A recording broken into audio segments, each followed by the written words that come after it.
Bom dia a todas e todos. Agora, oficialmente, aí a gente estava batendo um pouquinho. Eu sou a Silvia, sou vereadora, estou diretora da Escola da Câmara de Piracicaba, sou vereadora junto com João Scarpa e Pablo Carajol pelo PV no mandato coletivo, e como coordenador da Escola da Câmara está o Pedro Kawai, que hoje está aqui com a gente, depois ele dá uma palavrinha. Hoje nós vamos debater, vou pegar a palestra do Aire aqui, Protocolo de Monitoramento da Governança das Águas do Brasil.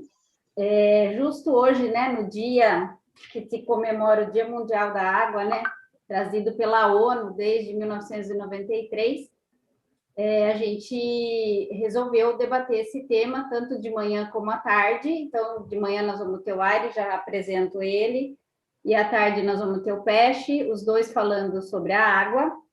Esse recurso natural aí, essencial, muito importante, né, necessário para a sobrevivência de todas as espécies. E agora de manhã eu estava assistindo o jornal, né, me trocando, assistindo o jornal, e coloca lá que, embora um recurso tão necessário, tão essencial, 2 bilhões de pessoas no mundo ainda vivem sem água potável, né? Então, é muito importante a gente estar debatendo esse tema hoje. Vamos aproveitar que nós estamos aí em home office, né? Então, é uma oportunidade de estarmos trabalhando e ouvindo e participando, né? Com essa temática tão importante aí na Escola do Legislativo. E aí a gente traz um pouco para o município, né? Pensando em tudo que a gente debate, propõe, discute, analisa. Se fala sempre, né? Nossa, não tem água no bairro X, não tem água no bairro Y, nossa, está faltando água, isso a gente tem visto, é recorrente, né? E por isso, uma das necessidades aí da gente estar aqui é parar e pensar, né? Por que não?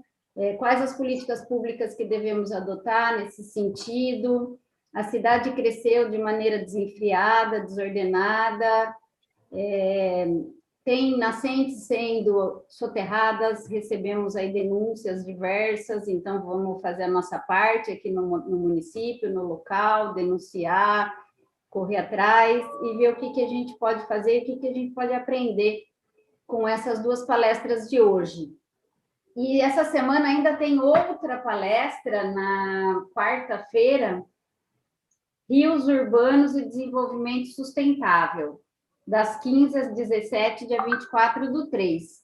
Então, eu convido a todos que gostam da temática, que estão aqui com a gente, para voltar, além de hoje à tarde, na quarta-feira à tarde também, ainda nesse tema Rios Urbanos e Desenvolvimento Sustentável. Então, gente, o Aire é doutorando em Engenharia Civil, né, na área de Recursos Hídricos, Energéticos e Ambientais, pela Unicamp, mestre em Desenvolvimento Regional e Meio Ambiente pela Universidade Federal do Acre, especialista em Gestão de Processos de Negócios pela Faculdade Impacta Tecnologia e Dário Centro Educacional e Processamento de Dados, engenheiro ambiental formado pela EEP-FUMEP. O Aire já esteve com a gente em várias palestras, debates, oficinas. Ele é sempre um colaborador, super bem-vindo. Além de participar como palestrante, também participa como ouvinte, participante da Escola do Legislativo. Eu tive a oportunidade de assistir algumas palestras, aquela de monitoramento de riscos, foi numa escola lá da Balbo, foi bem bacana. E, de novo, o Aire está aqui trazendo para a gente esse presente, essa temática aí. Então, gente, obrigada, vamos ouvir. Pedro, você quer dar uma palavrinha? Bom dia, né? Bom dia a todos. É um prazer muito grande. Eu não estou conseguindo ligar minha câmera, tá, gente? Não sei por quê. Agora foi. Bom dia a todos. Primeiro, agradecer a presença do Aire mais uma vez aqui na escola. Seja muito bem-vindo. Obrigado pela oportunidade, professor, que a gente possa ter. Com certeza, nós vamos agregar muito conhecimento na manhã de hoje, num dia tão importante que é o Dia Mundial da Água. Acho que todo mundo fala em riqueza, todo mundo fala em riqueza, mas acho que a maior riqueza para a humanidade hoje a ser discutida, a ser preservada é a água, porque no futuro, se a gente continuar da maneira que a gente está vivendo aí, no futuro nós vamos ter sérios problemas. E a discussão tem que ser, e planos devem ser executados e postos em prática, na verdade, né? Porque não adianta a gente ficar discutindo e não pôr nada em prática. Eu falo isso porque eu estava ouvindo a CBN agora de manhã e, segundo o Instituto Trata Brasil, muito pouco se evoluiu na questão do tratamento da água e no saneamento básico no Brasil nos últimos anos, apesar do marco, né? Mas, enfim, vamos fazer o nosso papel, vamos discutir, vamos fazer propostas e conscientizar a população também, que é tão importante. Nós temos a conscientização da população num momento tão difícil que nós estamos vivendo hoje, seja na crise de saúde, crise política, qualquer que seja a crise, a gente não pode ter mais uma crise hídrica que também já está sinalizando aí com a questão da escassez da seca, né? Que as chuvas os reservatórios não atingiram um nível adequado nesse ano. Então, já existe a preocupação para o ano que vem. Então, obrigado mais uma vez e uma boa palestra a todos.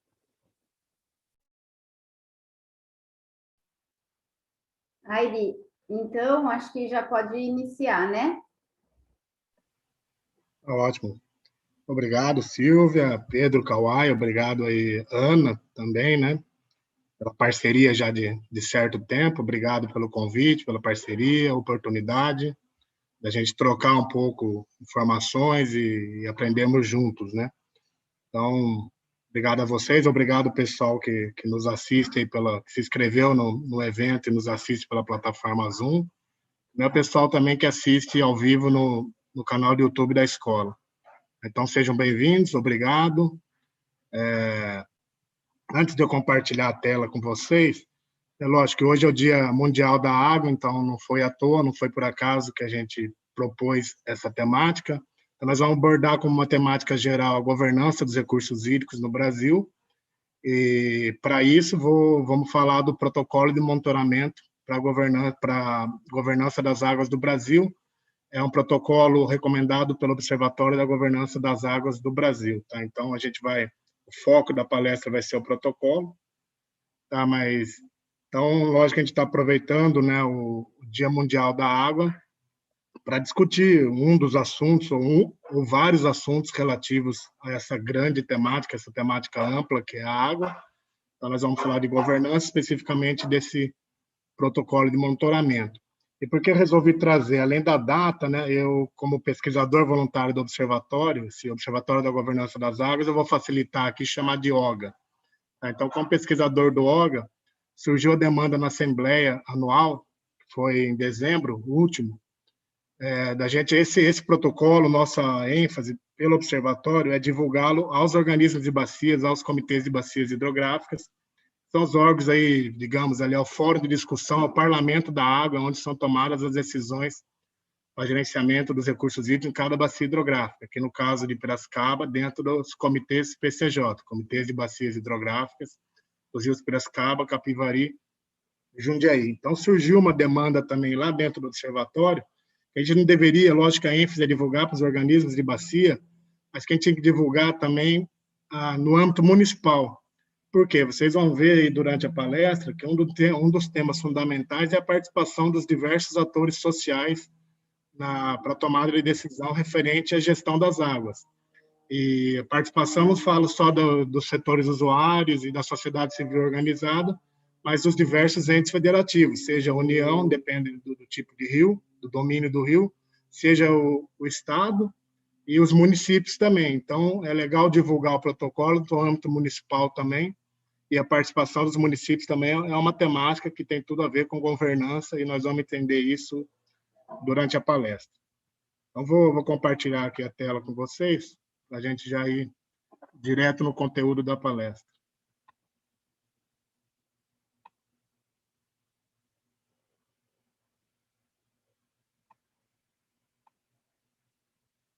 Todos estão vendo? Estamos sim. Vamos lá. O tema, então, tema geral e governança dos recursos hídricos, como eu já disse. Vamos abordar especificamente o protocolo de monitoramento recomendado pelo OGA. Então, aqui, rapidamente, a programação, já fizemos a abertura, estou passando a programação. Então, primeiro tópico, digamos, é a interface dos recursos hídricos com os outros setores, né? A relação dos recursos hídricos com os outros setores, é nítido. E aí vamos falar de alguns riscos globais, variações do clima, a relação do setor de recursos hídricos com gestão de risco e gerenciamento de desastre. É claro também a relação de recursos hídricos com a área de saneamento básico. Enfim, hoje a água está, hoje fala-se muito também, tem a relação direta com a questão de Covid, né? Como que a gente vai falar de higienização, melhor higienização, se muita gente não tem acesso à água, né? Água de qualidade, água potável, né? A questão do tratamento de esgoto, diluição de esgoto na água, outro tipo de uso. Então, diretamente a relação do setor recursos hídricos com saneamento básico e muitos outros aí que a gente pode fazer essa relação direta. Agora nós vamos entrar diretamente na construção, criação do observatório. Foi um processo basicamente de 10 anos aí de construção, de estudos. Então vamos entender um pouquinho essas etapas, o que é o observatório, qual é o modelo de governança do próprio observatório, comitê gestor atual e o conceito que a gente vamos falar muito de governança, qual que é o conceito em uso para a construção, né, para a recomendação desse protocolo de monitoramento. Então já adianto que o conceito em uso é o conceito de governança pública. Nós vamos falar um pouco sobre ele também aí durante a apresentação. Depois nós vamos entrar diretamente, então, no protocolo de monitoramento da governança das águas. Mostrar quais são as 5 dimensões de governança, a importância, né, por que é relevante monitorar a governança das águas do Brasil, mostrar a relação de governança com gerenciamento e, rapidamente, falar da ferramenta de aferição. Aí abriremos aí praticamente para o debate, aí, perguntas, dúvidas, comentários, considerações, complementações. E, na sequência, né, vamos usar também o tempo para usar um pouco da ferramenta de aferição. A gente pretende abrir uma planilha no Excel, que é para alimentar os indicadores. Né? O protocolo de monitoramento é composto por inúmeros indicadores, naquelas 5 dimensões que abordaremos de governança. Então, vamos pegar, lógico que não dá tempo, vamos pegar uma dimensão de governança para mostrar alguns indicadores e como que a gente alimenta essa planilha com dados para a gente conseguir ter um retrato, né, uma fotografia de como que está o nível de governança para cada uma dessas dimensões. Então, a gente é uma forma de apresentar rapidamente, né, alguns indicadores em uma dimensão e mostrar como alimentar, né, como usar essa planilha, como alimentar, qual tipo de dado, como, né, as informações realmente que são relevantes para alimentar de dados essa planilha e os indicadores. E aí, a partir disso, que a gente chega nas conclusões sobre o nível de governança em cada uma das dimensões. E aí, no final, né, já é de praxe, avaliação do evento, aí é coisa, provavelmente, eu não sei como que agora acho que a escola está fazendo também aí nesse contato virtual, para preencher, após a palestra, aí, o questionário de avaliação, já é um questionário já utilizado pela própria escola. E depois encerraremos. Então, pessoal, só para destacar, né, o conteúdo da apresentação não foi elaborado por mim, é um conteúdo que eu, como pesquisador voluntário do Observatório da Governança das Águas e componente do grupo de trabalho justamente para divulgar esse protocolo de monitoramento, a gente, não só eu, mas como todos os componentes desse GT, a gente utiliza essa apresentação, esse conteúdo. Então, o conteúdo é do Observatório, é do OGA, e foi elaborado pelo seu secretário executivo, que é o Ângelo José Rodrigues Lima, companheiro, colega, desde a época que eu atuei no AC. Quando eu trabalhei no AC pela Care Internacional Brasil, ele trabalhava pelo WWF Brasil, então a gente conhece desde essa época.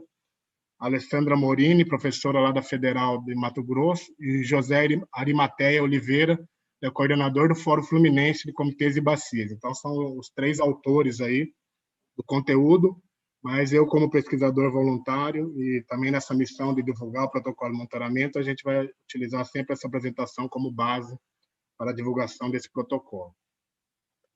Então, na verdade, é mais para dar os créditos para quem elaborou o conteúdo, tá? Então, pessoal, falando de governança, ainda não vou entrar no conceito, mas só para deixar claro, quando a gente fala de governança, a gente aborda aspectos jurídico e legal, político e institucional. Ou seja, nós vamos falar das regras do jogo, da política nacional de recursos hídricos, das políticas estaduais, quais são as leis, as diretrizes gerais, os regulamentos, as deliberações dos comitês, enfim, as regras em geral, o gerenciamento da água. Então, falando de regra, lei, decretos, regulamentações, estamos falando de governança. Atribuições das instituições, quais instituições que compõem o Sistema Nacional de Gerenciamento de Recursos Hídricos, o Sistema Estadual, e também no âmbito da bacia hidrográfica, quais são as instituições que participam e compõem o Comitê de Bacia Hidrográfica, onde são tomadas as decisões para a gestão da água. Então, falaremos, a gente trata também das atribuições institucionais e legais.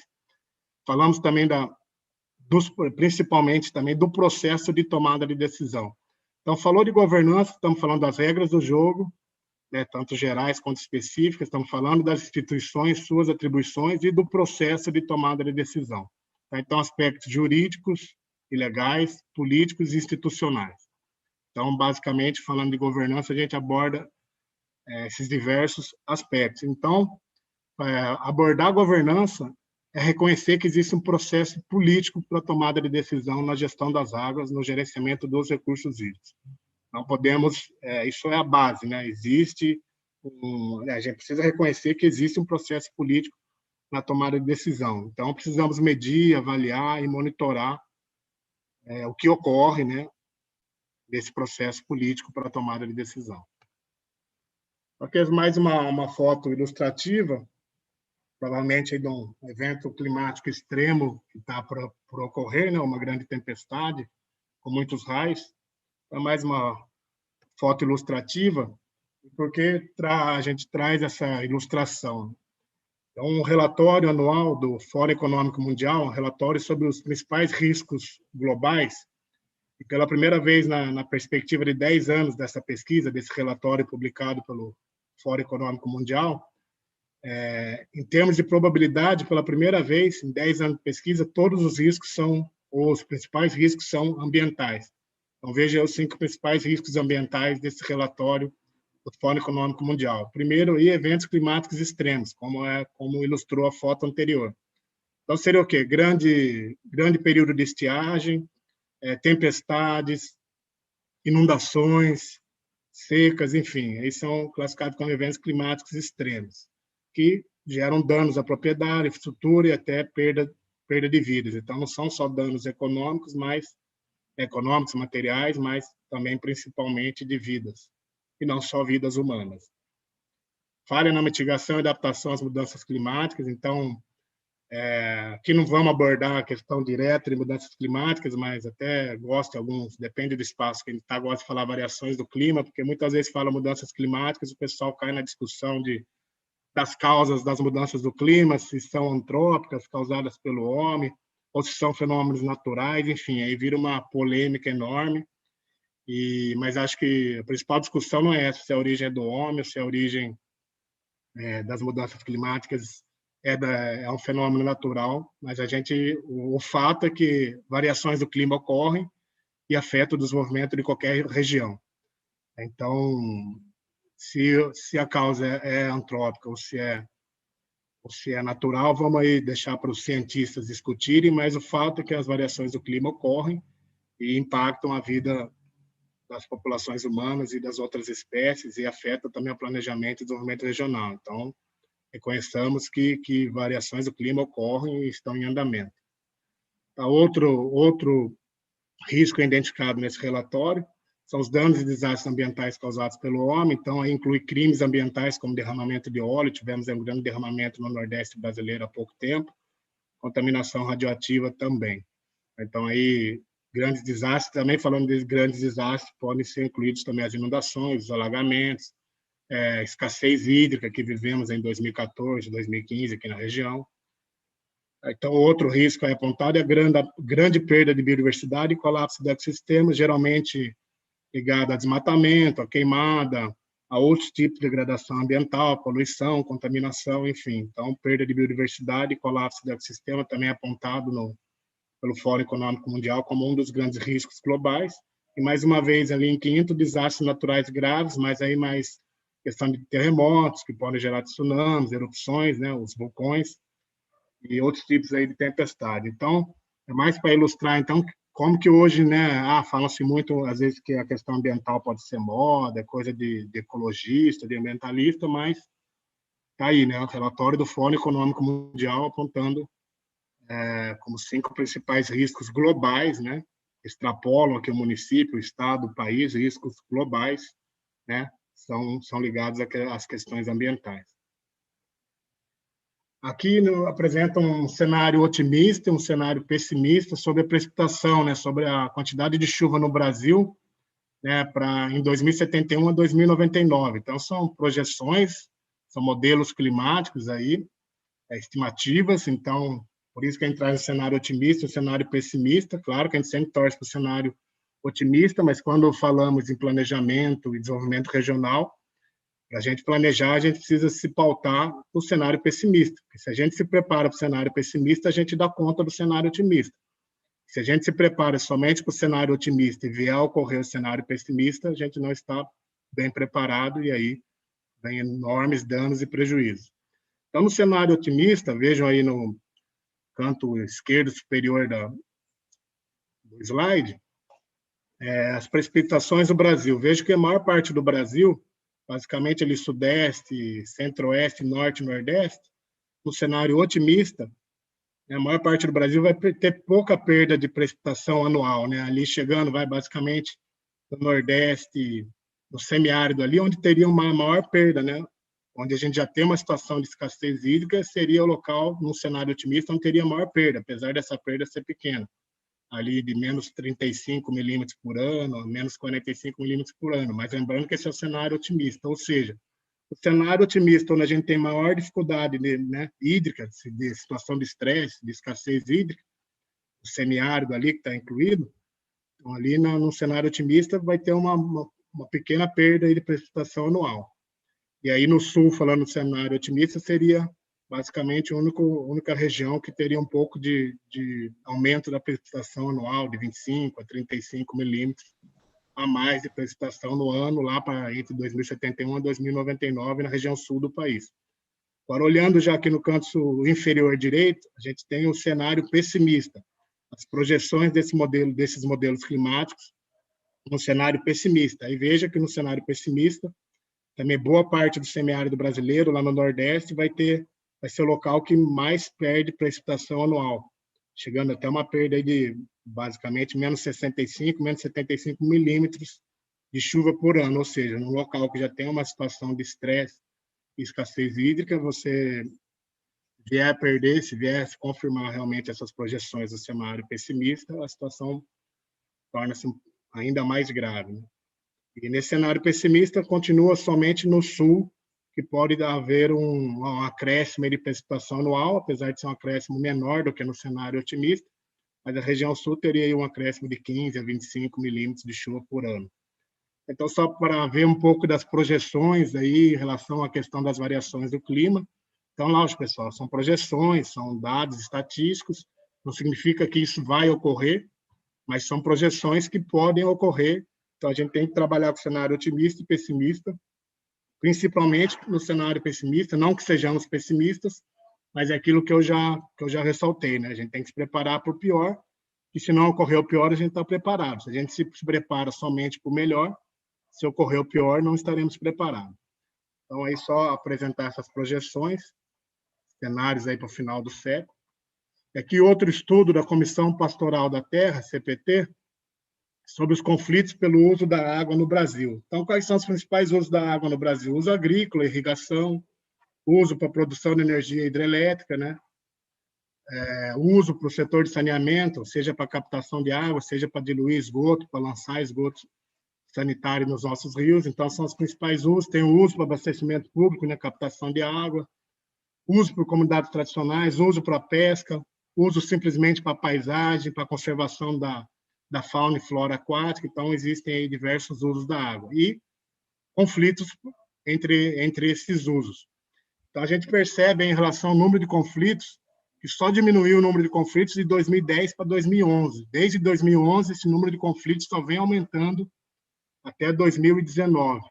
Perceba, então, que em 2019 tivemos o maior número de conflitos pelo uso da água no Brasil, 489. Então, o aumento de 2018, que tínhamos 276 conflitos, aumentou para 489 em 2019, o que significa um aumento de 72% no número de conflitos pelo uso da água. E o registro aqui pela Comissão Pastoral da Terra é que o maior número de conflitos pela água ou 39% desses conflitos foram causados por mineradoras.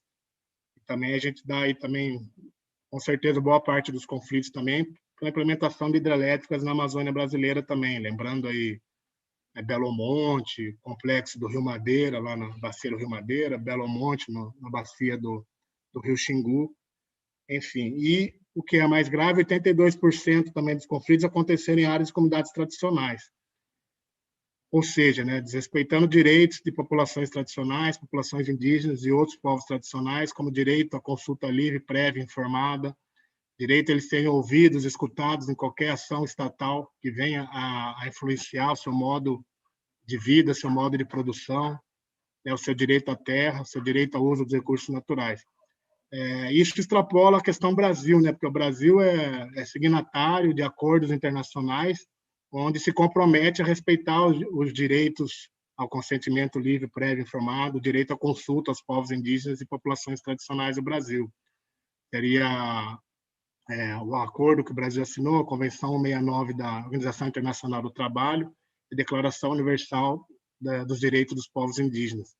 Então, esses dois acordos assinados internacionalmente, em parte dos conflitos da água, têm sido desrespeitados. Isso é uma questão também de governança, mas não só governança no âmbito nacional, e sim internacional.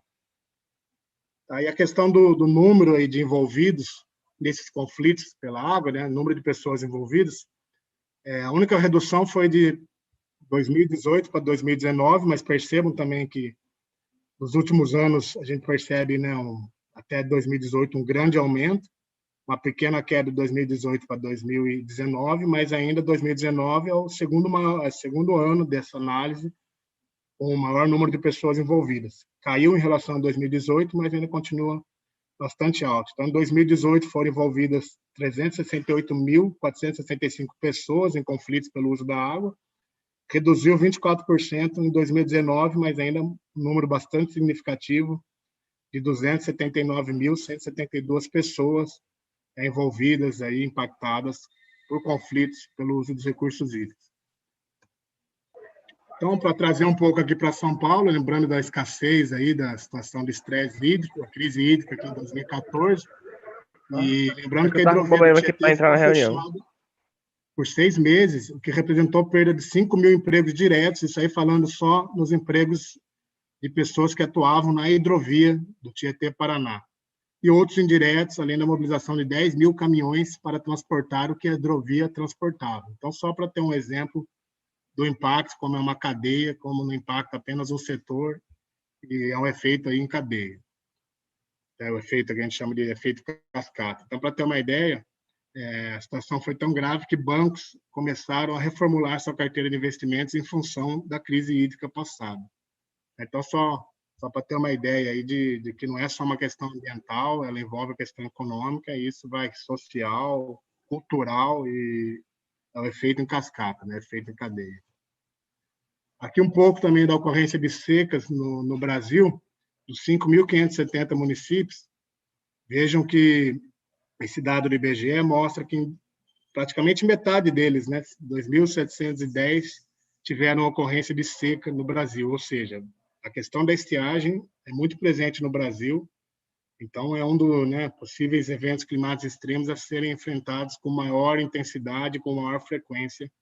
É uma das previsões também do impacto das mudanças do clima. Então, são previsões, não significa que ocorrerão, mas boa chance de ocorrer um aumento da intensidade e frequência desses eventos climáticos extremos, sejam eles secas, sejam inundações, grandes tempestades.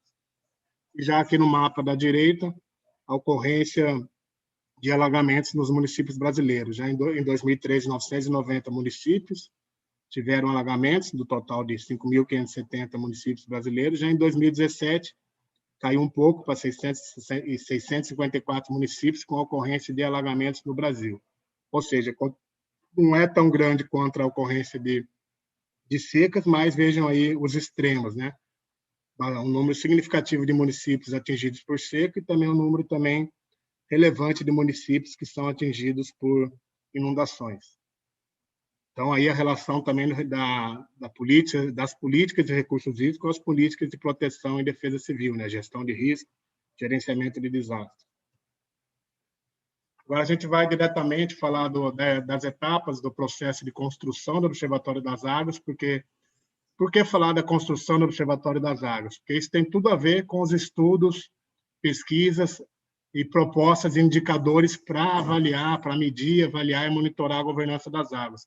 Então, foi um processo que foi andando paralelamente, grupos de instituições, de pesquisadores, de profissionais, de pessoas interessadas se reuniam e, com o tempo, foram desenvolvendo estudos e, com esses estudos, resultados dos estudos, culminou na construção e criação do observatório. Então, na primeira etapa, lá em 2005, houve a publicação do documento Reflexões e Dicas, que é nessa temática de governança. Essa publicação foi organizada pelo WWF. Então, aí foi basicamente o primeiro produto aí propondo já, né, mostrando a necessidade, a relevância de medir, avaliar e monitorar a governança das águas no Brasil. Então, ali já tem, podemos falar que é uma primeira proposta do uso de indicadores para fazer esse tipo de avaliação e monitoramento. Já numa segunda etapa, mais recente, mais ou menos quando eu comecei a me envolver nesse processo também de construção do observatório, na segunda etapa já foi lançada uma outra pesquisa sobre governança dos recursos hídricos, onde foram propostos indicadores para medir, avaliar e monitorar, mais em 5 dimensões de governança. Então, aí a publicação é de 2014, mas ela foi elaborada, baseada em pesquisa feita em 2012 e 2013. Essa publicação do WWF Brasil e da Fundação Getúlio Vargas foi feita em 2014. Aí já uma terceira etapa seria uma pesquisa também que eu participei, para a criação do observatório. Já tinha muitas instituições, muitos pesquisadores, muita gente já conversando, discutindo. Eu até utilizei essa publicação de 2014 do WWF Brasil e FGV, na minha dissertação de mestrado lá na Federal do Acre. Então, já passei a utilizá-la para fazer na época, eu fiz uma avaliação, uma comparação entre os níveis de governança na política do Acre e na política de São Paulo, de recursos hídricos. Então, ali já estava disponível ao público, né, para quem quisesse já começar a utilizar os indicadores, fazer análise sobre os níveis de governança. E na terceira etapa, eu comecei a me envolver diretamente com o observatório, que foi uma pesquisa sobre, né, que culminou depois o resultado da pesquisa na necessidade de criação do observatório, que tinha todo um terreno, estávamos prontos, né, maduros para a criação do observatório. Então, isso aí se deu em 2013 e 2015. Basicamente, em 2015 foi criado o observatório, né, que na quarta etapa, num evento até em Brasília, no final de 2015, que foi oficializada a criação do observatório, basicamente em novembro de 2015. Então, essa etapa de construção, que é a quarta etapa, foi de 2015 a 2017. Então, esse é aí está o link para acessar essa publicação lá de 2015, Reflexões e Dicas, do WWF Brasil. Eu passei para a Ana, depois ali com o tempo, aí, com os procedimentos da escola, a Ana vai compartilhar com o pessoal que se inscreveu, que participou. Tá? Então, isso aí entra como biografia básica aí da palestra de hoje, vai ser compartilhado posteriormente. Mas está aí o link, mas fiquem tranquilos que será passado esse material assim que possível pela Escola Legislativa. Esse aqui já é a outra publicação de 2014, do WWF, Brasil e FGV. Essa publicação que eu usei como uma fonte principal de consulta para o desenvolvimento da minha dissertação de mestrado. Sou suspeito para falar, acho ela bem interessante, claro. E o que é o Observatório da Governança das Águas? O observatório, né, o próprio nome diz, observar, né? Ele é uma rede multissetorial, não é só composta por organizações da sociedade civil, então é uma rede de multissetores, pode participar a sociedade civil organizada, uma rede de instituições, seja da sociedade civil organizada. Existem secretarias também de meio ambiente, de recursos hídricos que integram o observatório, então também é aberto para órgãos públicos e também para setores usuários ou representantes de setores usuários da água também. Então, é uma rede de instituições multissetorial, que atualmente reúne 58 instituições do poder público, setor privado e organizações da sociedade civil. E abriu também a adesão do observatório para pesquisadores voluntários, que hoje é o meu caso.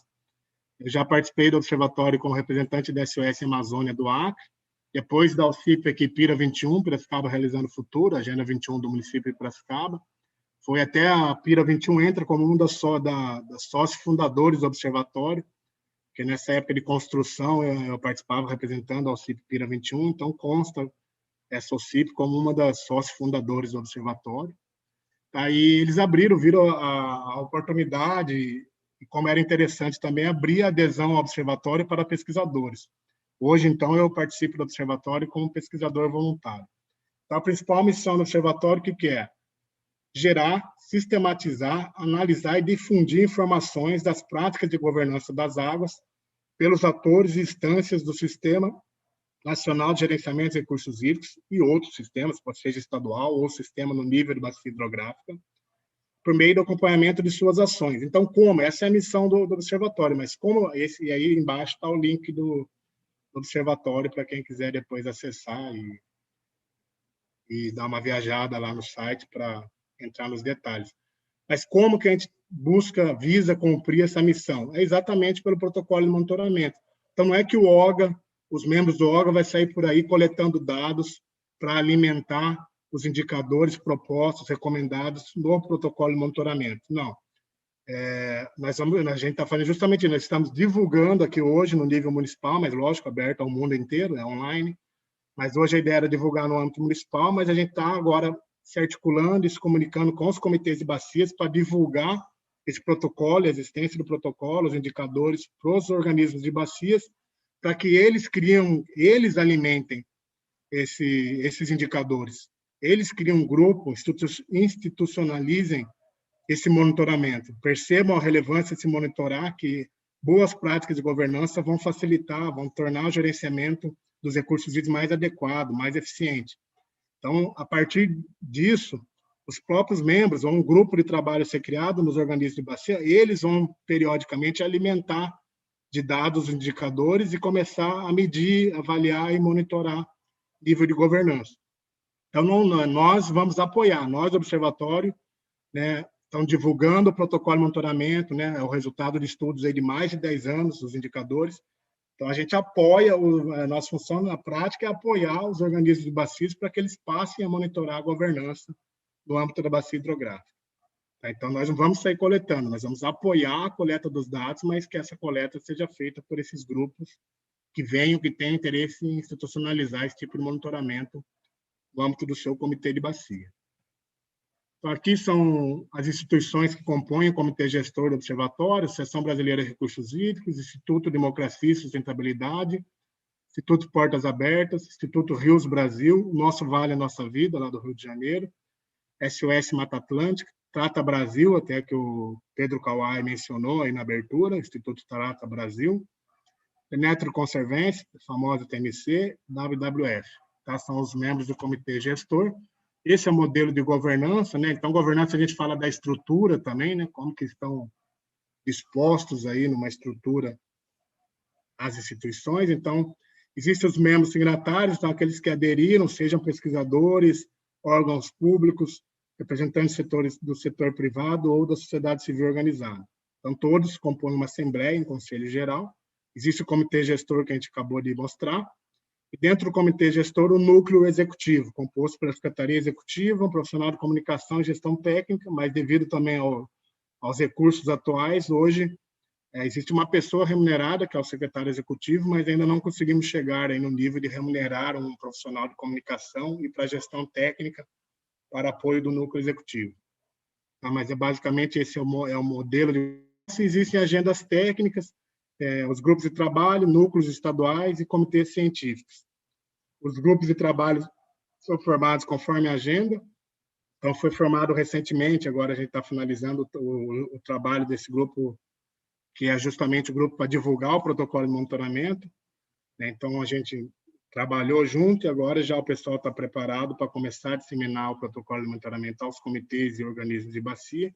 Então, praticamente, agora a gente começa a executar os produtos, né, os resultados do trabalho desse grupo. Os núcleos estaduais e os comitês científicos ainda são agendas ainda a serem alavancadas dentro do observatório. A gente tem um grupo bom de pesquisadores lá, então a questão do comitê científico é algo que a gente está pensando, como que a gente consegue fazer com que esses pesquisadores troquem mais, pesquisem mais e contribuam mais. Mas aí é um desafio que a gente tem dentro do observatório, na estrutura aí de governança atual. Conceito. Então, o conceito de governança que a gente vai utilizar é o conceito de governança pública, trazido aí por Abruzzo e Oliveira.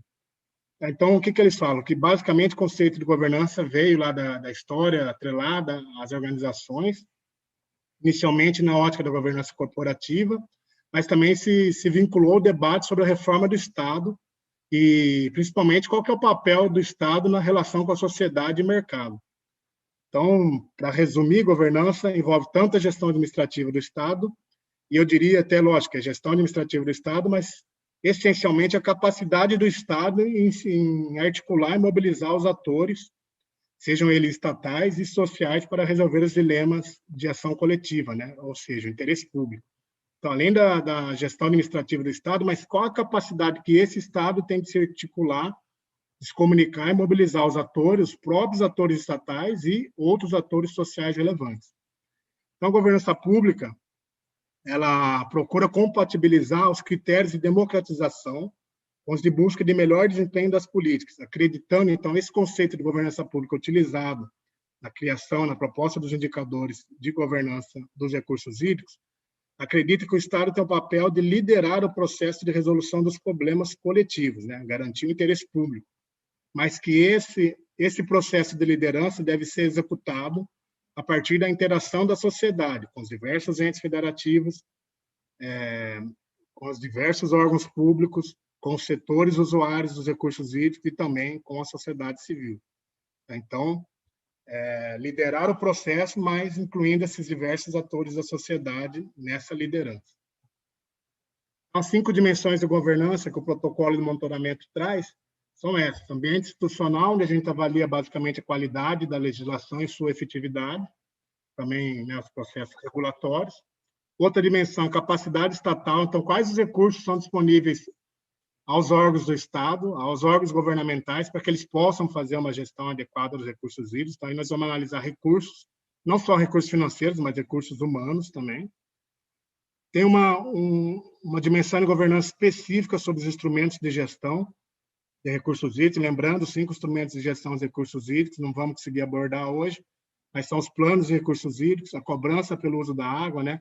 Reconhecer que a água tem um valor econômico, os sistemas de informação sobre recursos hídricos, enquadramento dos corpos de água, né, em diferentes classes de acordo com a qualidade que se deseja da água e com os usos que se deseja fazer desse recurso hídrico. Aí, as outorgas de direito de uso, basicamente, autorizações, permissões para captação de água, diluição de esgoto. Então, são esses 5 instrumentos. Então, tem um instrumento, uma dimensão de governança para avaliar o avanço ou a implementação desses instrumentos de gestão.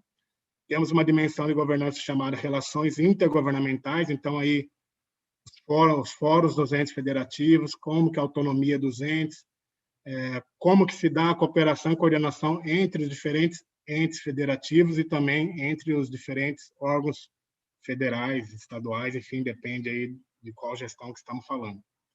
E uma que eu gosto bastante, que geralmente eu foco meus estudos, é na interação do Estado com a sociedade. Aí entra a questão de acesso à informação, transparência pública, participação da sociedade, principalmente, quais são esses canais de participação, e a questão da inclusão e cidadania para a gestão dos recursos, ou seja, participação e descentralização.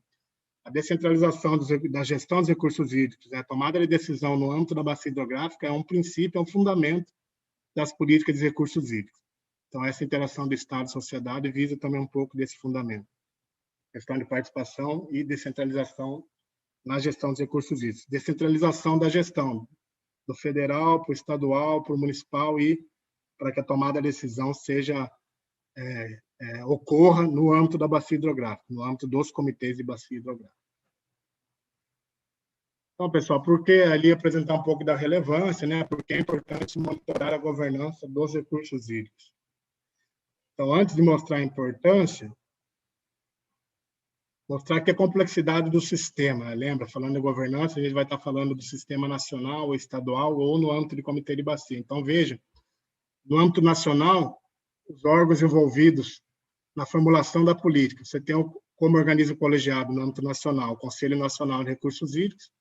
Antigamente, a administração direta era do Ministério do Meio Ambiente, agora houve a mudança para o Ministério do Desenvolvimento Regional. E falando aí na formulação de política, nos organismos colegiados, temos também comitê de bacia no âmbito nacional. são chamados comitês federais, aqueles rios de domínio da União.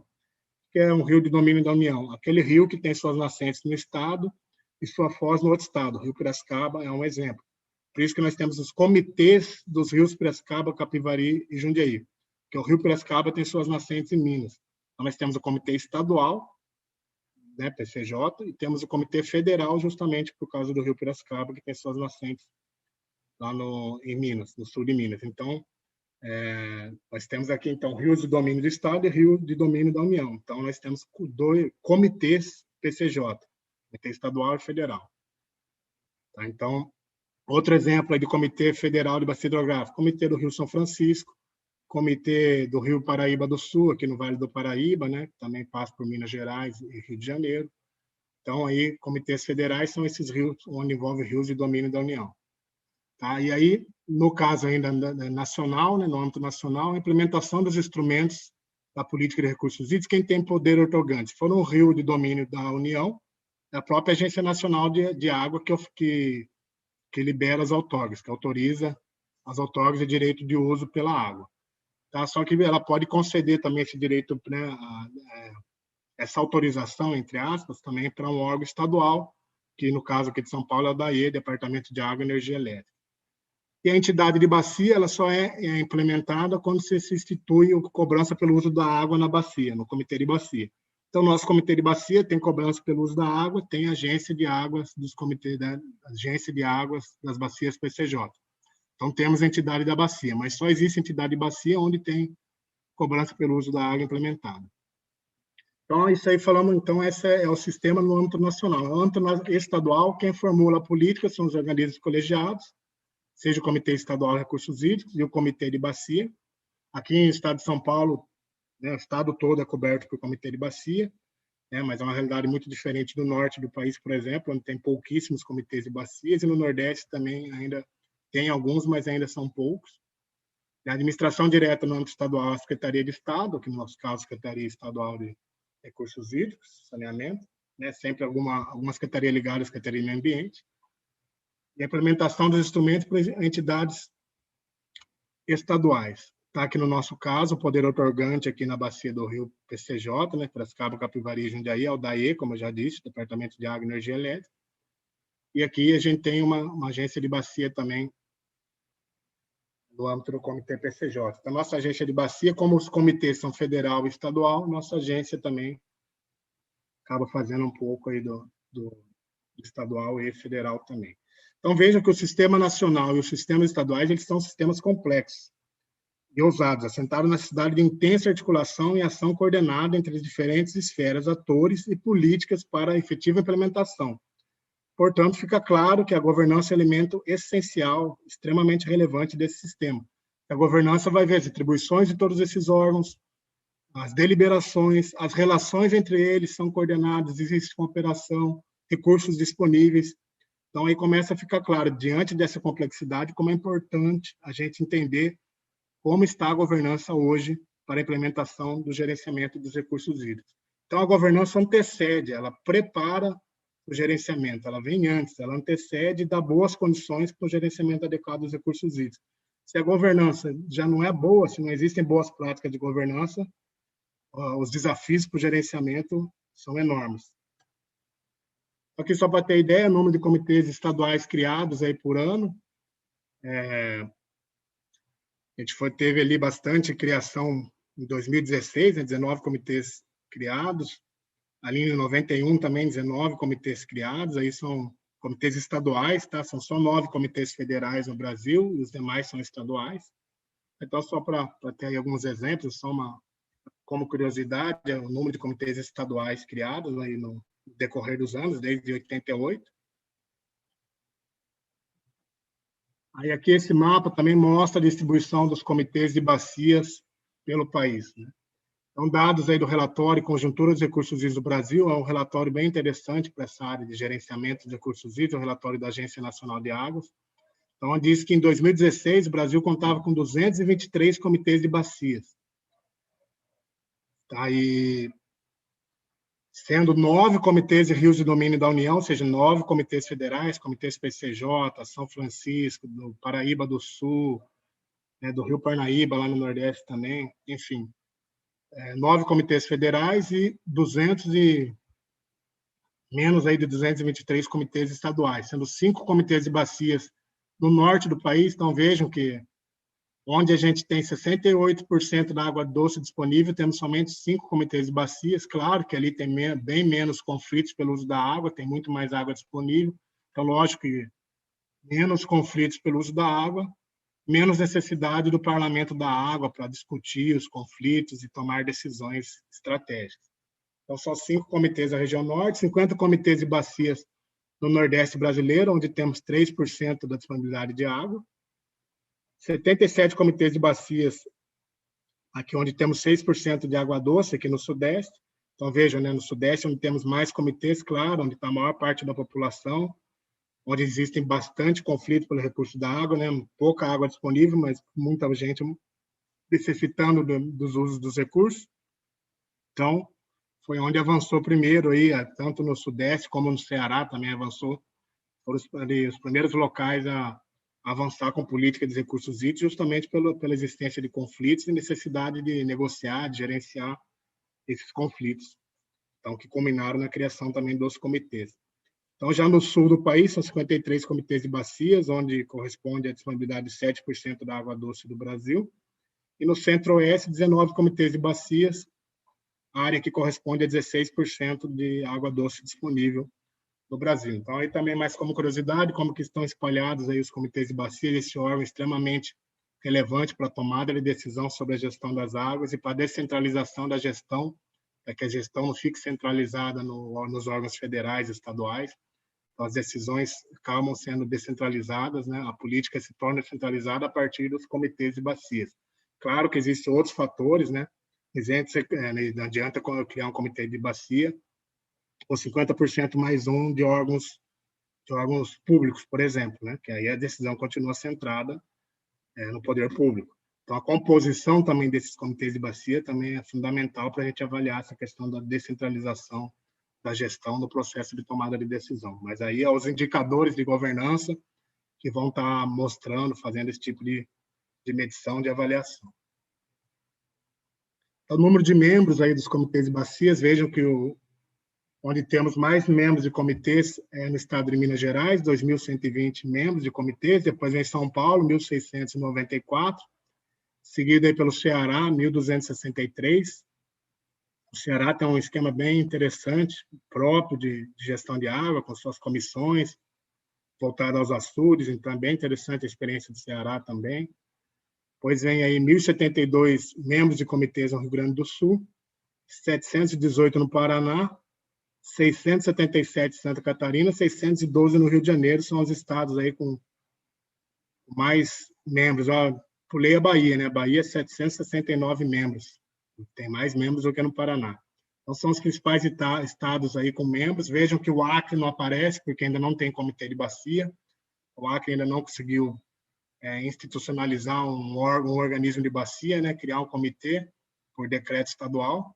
Existe lá a Comissão Pró-Judia, eu morei no Acre 5 anos, tem uma comissão, existem discussões na bacia do Igarapé-Judia, mas não é um comitê de bacia, não foi institucionalizado, então ainda não é considerada a existência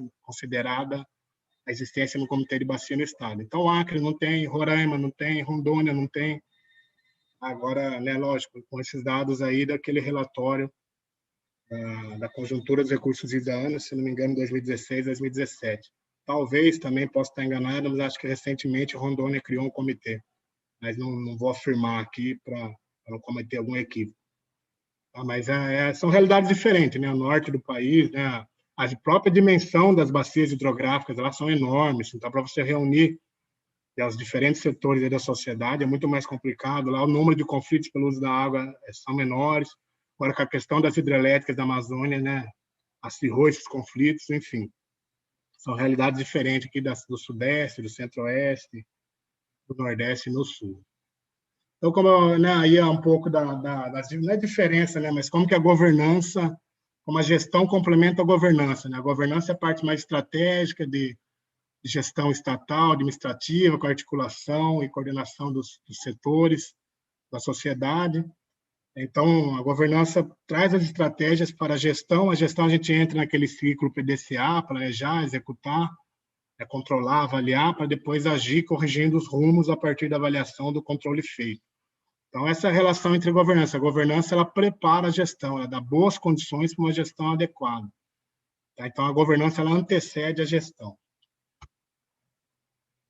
Então, aqui as linhas de monitoramento são basicamente aquelas dimensões de governança. Então, as dimensões de governança vai medir, avaliar a implementação dos instrumentos de gestão, como que estão os órgãos gestores de recursos hídricos, né, a questão dos recursos financeiros, recursos humanos, desses órgãos gestores, a integração da gestão com a gestão ambiental, né, então, como que a política de recursos hídricos, como que ela está se relacionando com a política ambiental, por exemplo, com a política de saneamento, com a política de gestão de risco e gerenciamento de desastre, que é a política de proteção e defesa civil, enfim, a relação, né, desse setor com outros setores, o ambiente institucional, aquela questão da efetividade da lei, qualidade da legislação, a efetividade dela, regulamentação, aí a parte da interação do Estado com a sociedade e o funcionamento dos comitês de bacias, enfim, como que se dá a participação social, o acesso às informações, a transparência pública, e a capacidade estatal também entra aí a questão dos recursos também destinados para a gestão dos recursos hídricos. Ou seja, né, você tem a política, precisa implementar, mas e aí, é prioridade na agenda política brasileira, na agenda política dos estados?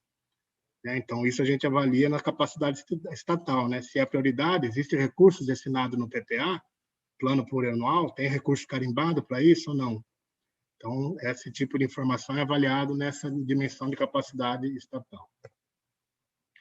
Aí, agora, respondendo a por que é importante monitorar a governança. Primeiro, para reconhecer a importância e sistematizar a discussão de governança. Então, a gente percebe que ela antecede a boa gestão.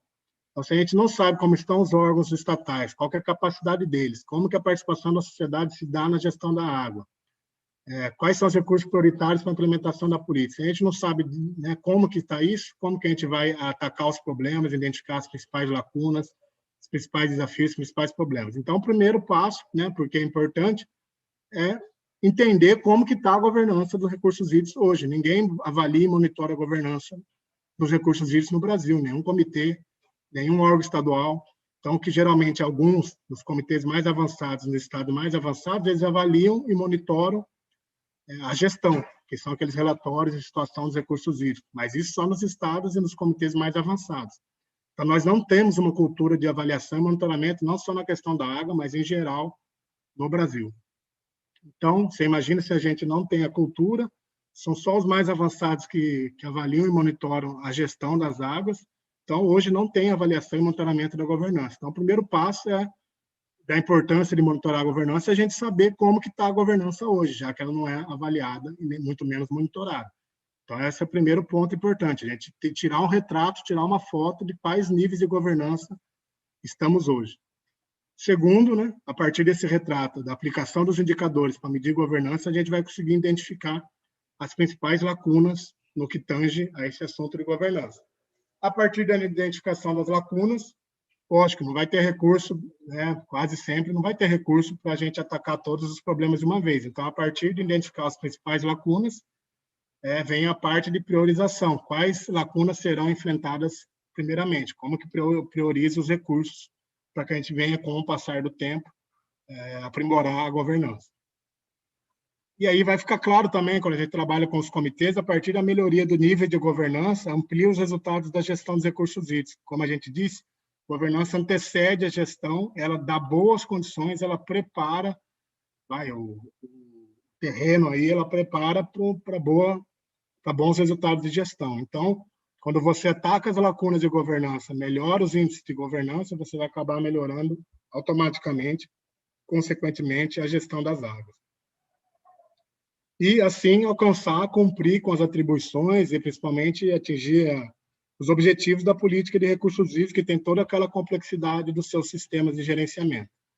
Então, esses são os principais motivos aí, a relevância de se avaliar e monitorar a governança das águas no Brasil, lembrando que ainda não começou essa avaliação, a gente tem hoje que aderiram ao protocolo de monitoramento da governança das águas, aderiram ao protocolo do OGA, se não me engano, três comitês de bacias. Um deles é o Comitê do Rio Doce, em Minas Gerais. São 3 comitês que aderiram. Agora, recentemente, na semana passada, um comitê lá do Amazonas demonstrou interesse em institucionalizar esse monitoramento. Então, a gente faz essas palestras de divulgação, em alguns casos faz oficina mesmo para a gente usar os indicadores, como assim, exercícios práticos, os membros do comitê entender como alimentar os dados nesses indicadores, na planilha. E aí é uma decisão dos comitês, claro, né? Se eles querem institucionalizar o monitoramento da governança ou não, como vai ser feito isso. Geralmente, a gente recomenda a criação de um grupo para estar abordando esse assunto. Então, hoje, a gente tem 3 ou 4 comitês de bacias em processo de institucionalizar esse monitoramento.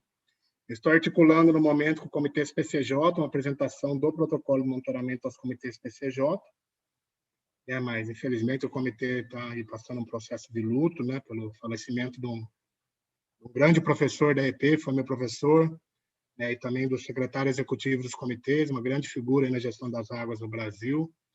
Já registro aqui meus sentimentos, meus pêsames aos colegas, amigos e familiares, né, que tivemos essa grande perda há pouco tempo. Então, estamos aí nos recuperando aí no que diz sentido a esse baque, gerenciamento das águas aqui nas bacias PCJ, mas a gente está em comunicação com o pessoal da Secretaria Executiva e Diretoria dos Comitês PCJ, para, no momento oportuno, apresentar o protocolo de monitoramento.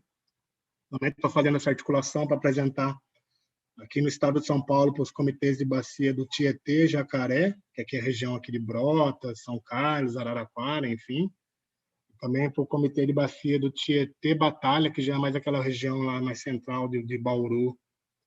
Então, a gente está articulando ali, a partir da minha pessoa como pesquisador, a apresentação do protocolo nos comitês PCJ e esses outros 2 comitês que eu comuniquei. E aí tem outros pesquisadores, o próprio secretário executivo do observatório também articulando apresentações aí pelo Brasilzão todo, para que os organismos de bacia conheçam e, com o tempo, venham a aderir, a institucionalizar esse protocolo de monitoramento, para melhorar a governança e, consequentemente, melhorar a gestão das águas no Brasil. O que é a metodologia para implementar o protocolo?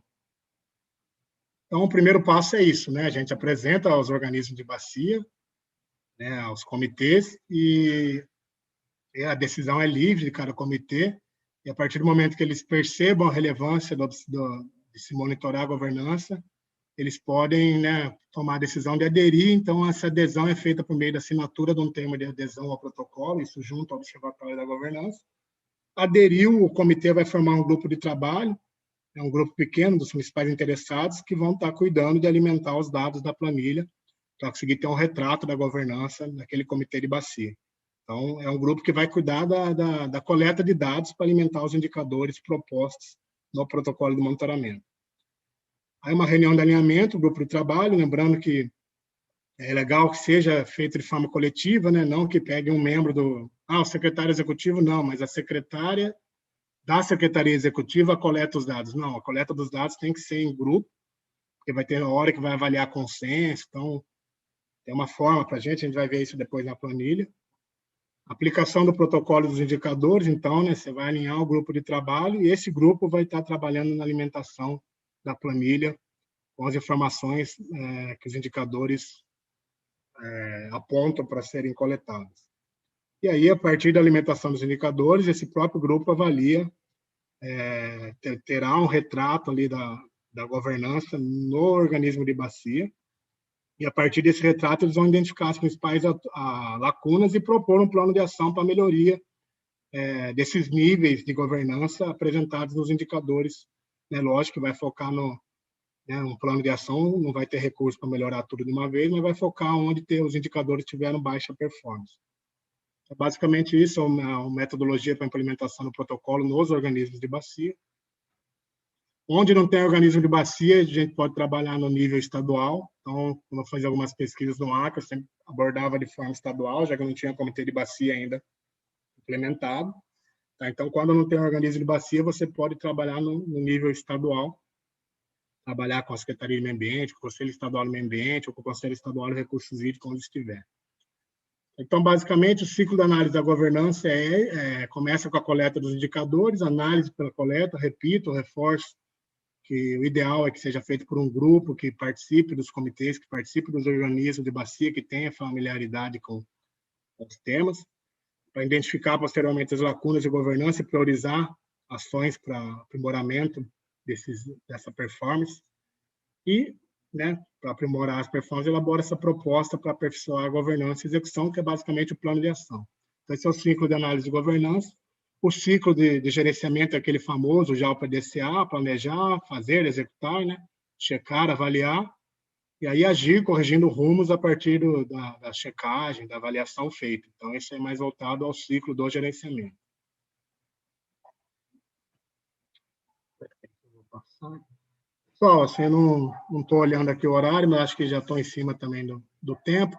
Eu deixei o contato do núcleo executivo do OGA, ali, né, o Ângelo Lima, secretário executivo, né, reforçou, ele pode passar o contato do núcleo executivo, fala que eu estou à disposição também para conversar, para maiores informações. Então, está aí o contato do endereço de e-mail do núcleo executivo, estão meus contatos também, e-mail, né, WhatsApp, se alguém quiser aprofundar, quiser trocar figurinha, conversar sobre o tema, estou disponível. Lógico que a gente vai ter agora um momento para isso, uma meia hora para a gente conversar, tirar dúvida, ou também para ouvir outras experiências, complementações, mas também, quem não se sentir à vontade em conversar aqui na palestra, na hora do debate, né, coloca aí à disposição para a gente conversar por e-mail também e WhatsApp. Tá, pessoal, primeiro agradeço, então, a atenção, a paciência de vocês, em uma hora falando, eu sei que é complicado, fazer prender a atenção aí de vocês, mas é um primeiro momento, então agora para a gente interagir, a gente vai abrir um espaço aí para o debate, interagir, fique à vontade para as perguntas, acho que pode ser feita lá no chat, para a Ana me ajudar aqui com as perguntas e a gente poder aprofundar aí o debate. Obrigado aí no primeiro momento. Obrigada, Aire. Super bacana os dados, complexo, né? Bastante coisa, né? Fui anotando aqui algumas questões, mas eu até lembrei, ontem no Fantástico passou a usina de Belo Monte, não sei se vocês viram, aí um estudioso fez uma análise assim, dizendo assim, a usina de Belo Monte é como você ter uma Ferrari na sua casa e não ter grana para pôr gasolina todo dia, né, para sair com a Ferrari, porque ela não funciona os 365 dias do ano como é para funcionar, acabou trazendo todo o transtorno lá para a população local.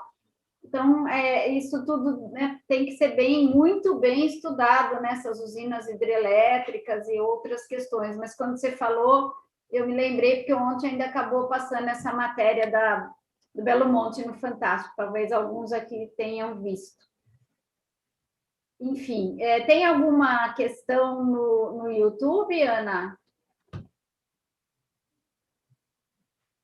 Não temos, Silvia. No YouTube são só comentários de bom dia, mas não temos nenhuma pergunta. Vou falar para o pessoal, quem quiser se manifestar. Tá ruim o áudio, Ana. Fala. Melhorou? Deu uma cortada.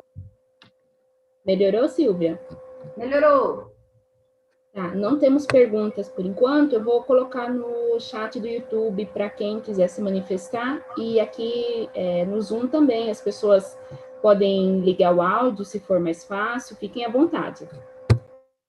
Nós estamos aí em 17 pessoas. Não sei se as pessoas vão querer se manifestar pelo Zoom. Eu, particularmente, cada vez que assisto essas palestras, fico assim, é uma enxurrada de dados, né? E às vezes dá uma angústia, assim, você fala assim, nossa, é importante todo, a Aline vai fazer uma questão, é importante toda esse institucional, os comitês, mas tem hora que dá uma coisa assim, você fala assim, nossa senhora, precisamos agir rapidamente, precisamos ter mais política efetiva local, né, Aire? Alguma coisa assim que no local a gente consiga transportar para o estadual e federal também. Às vezes, eu não sei se vocês estão entendendo o que eu quero dizer, me sinto assim até sem energia para tanta coisa errada, tanta coisa... Estamos aqui, ó, tô assistindo a palestra e recebendo denúncia de loteamento irregular, exatamente nesse momento. Então, você fala assim, meu Deus, saio correndo, vou lá ver o loteamento irregular, né, mando um e-mail para a Secretaria de Obras, vou fazer um e-mail já e vou tentar fazer essa vistoria. Mas é uma doideira, né? As pessoas não se conscientizam, né? Tudo pro capital, tudo pela grana, né? Então tem toda essa cultura, aí tem todo esse institucional que é muito importante, mas tem hora que parece que é tanta coisa, que é tantos órgãos, tanto vai e vem, que a questão efetiva, às vezes a gente fica um pouco assim, parece que as coisas ruins correm mais rápido do que a gente querer organizar toda essa questão. Enfim, mas é só um sentimento aí. Mas super dados, muito elaborados, essa questão do comitê de bacias, muito importante. Outra coisa que você trouxe, as dimensões das governanças aí, a dimensão institucional, estatal, né? A dimensão entre o Estado e a sociedade, muito importante. Bom, eu vou ver, acho que a Aline tem uma questão, precisa ver se tem mais alguma coisa. E você comentou, você trouxe uma questão que é totalmente governança, né? Você já mostrou aí a relação, loteamento clandestino. Então, como que está sendo o planejamento do uso e ocupação do solo? O plano diretor já é clandestino, então não permite, né? E como você lidera o empreendimento, existe disponibilidade hídrica para uma cervejaria, por exemplo, em Piracicaba? Tá aí a relação, né, da política de recursos hídricos, com o planejamento e uso e ocupação do solo, com o plano diretor. Então, tudo isso é fundamental. E a gente não tem essa cultura de avaliar e monitorar a política pública, muito menos governança, né?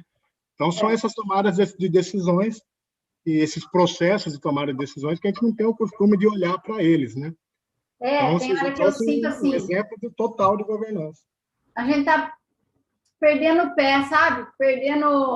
Não consegue mais acertar, é uma doideira, né? Não devia nem estar falando isso aqui, mas tem hora que a gente fica, né, assim, sem muita ação, parece, sabe? As coisas andam muito mais rápido do que do que o estatal, a fiscalização, mas isso tem que ser revisto, né? Porque não adianta a gente não atuar, né? Porque aí você coloca aí, Piracicaba, fiscalização. Quantos fiscais nós temos para fiscalizar toda essa zona rural? X. Quantos loteamentos já tem? E quantos outros loteamentos estão surgindo nesse momento?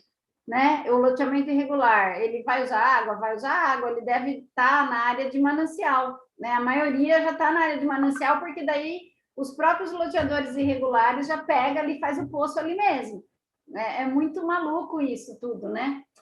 Mas a gente tem que estar atento, tem que estar com esperança, acho que essa é a palavra, e tem que estar tentando colocar em prática tudo isso que a gente aprende em todas essas práticas aí de governança, de política pública, e é isso.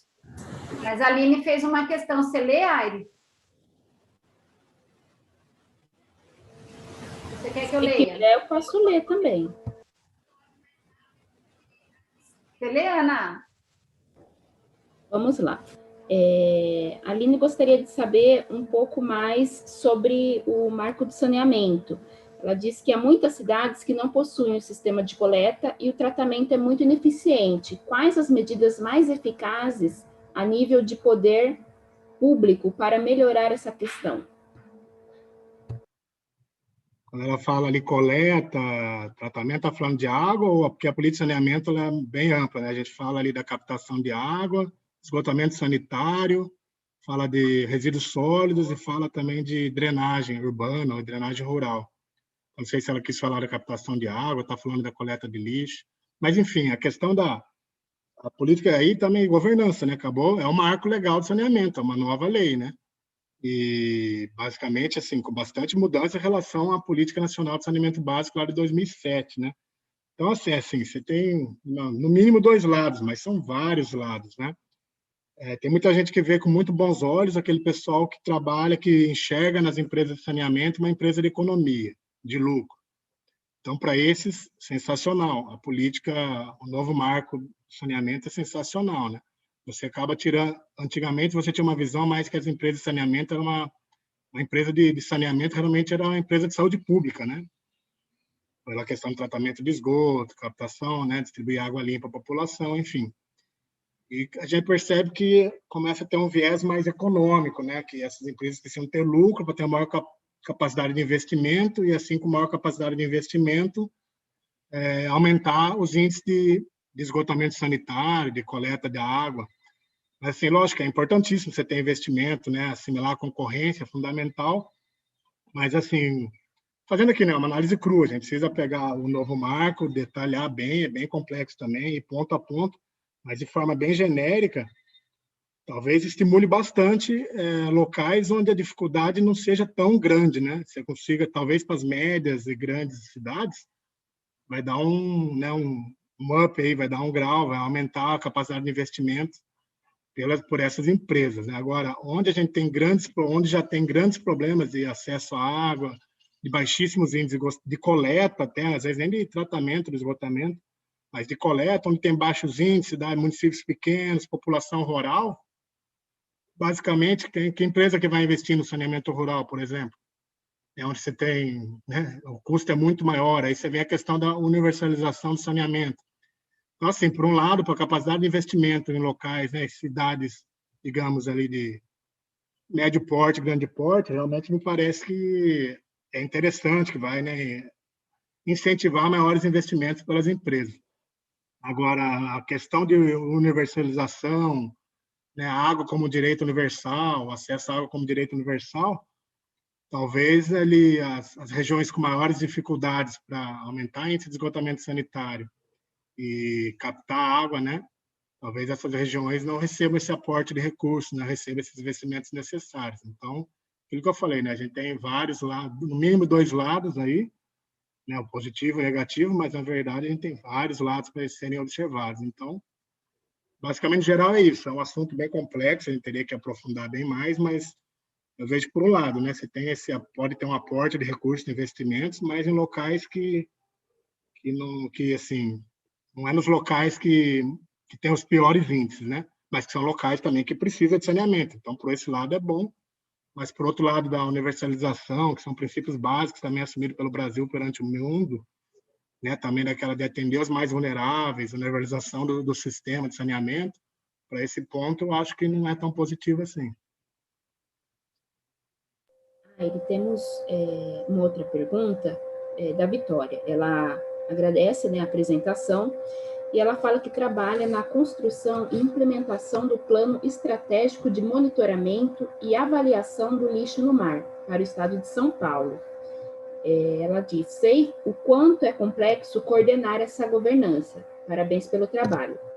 Gostaria de saber se existe um grupo de trabalho voltado para poluição por resíduos sólidos.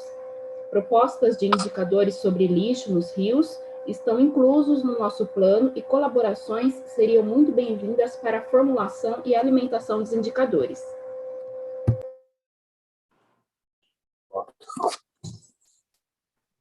Oi, eu não sei se a pergunta foi para a questão de se existe um grupo de trabalho dentro do observatório sobre isso ou em alguma outra rede. Seria sobre o grupo de trabalho, no caso aqui, voltado para a poluição por resíduos sólidos. Se estiver perguntando o grupo de trabalho dentro do Observatório da Governança das Águas, não existe.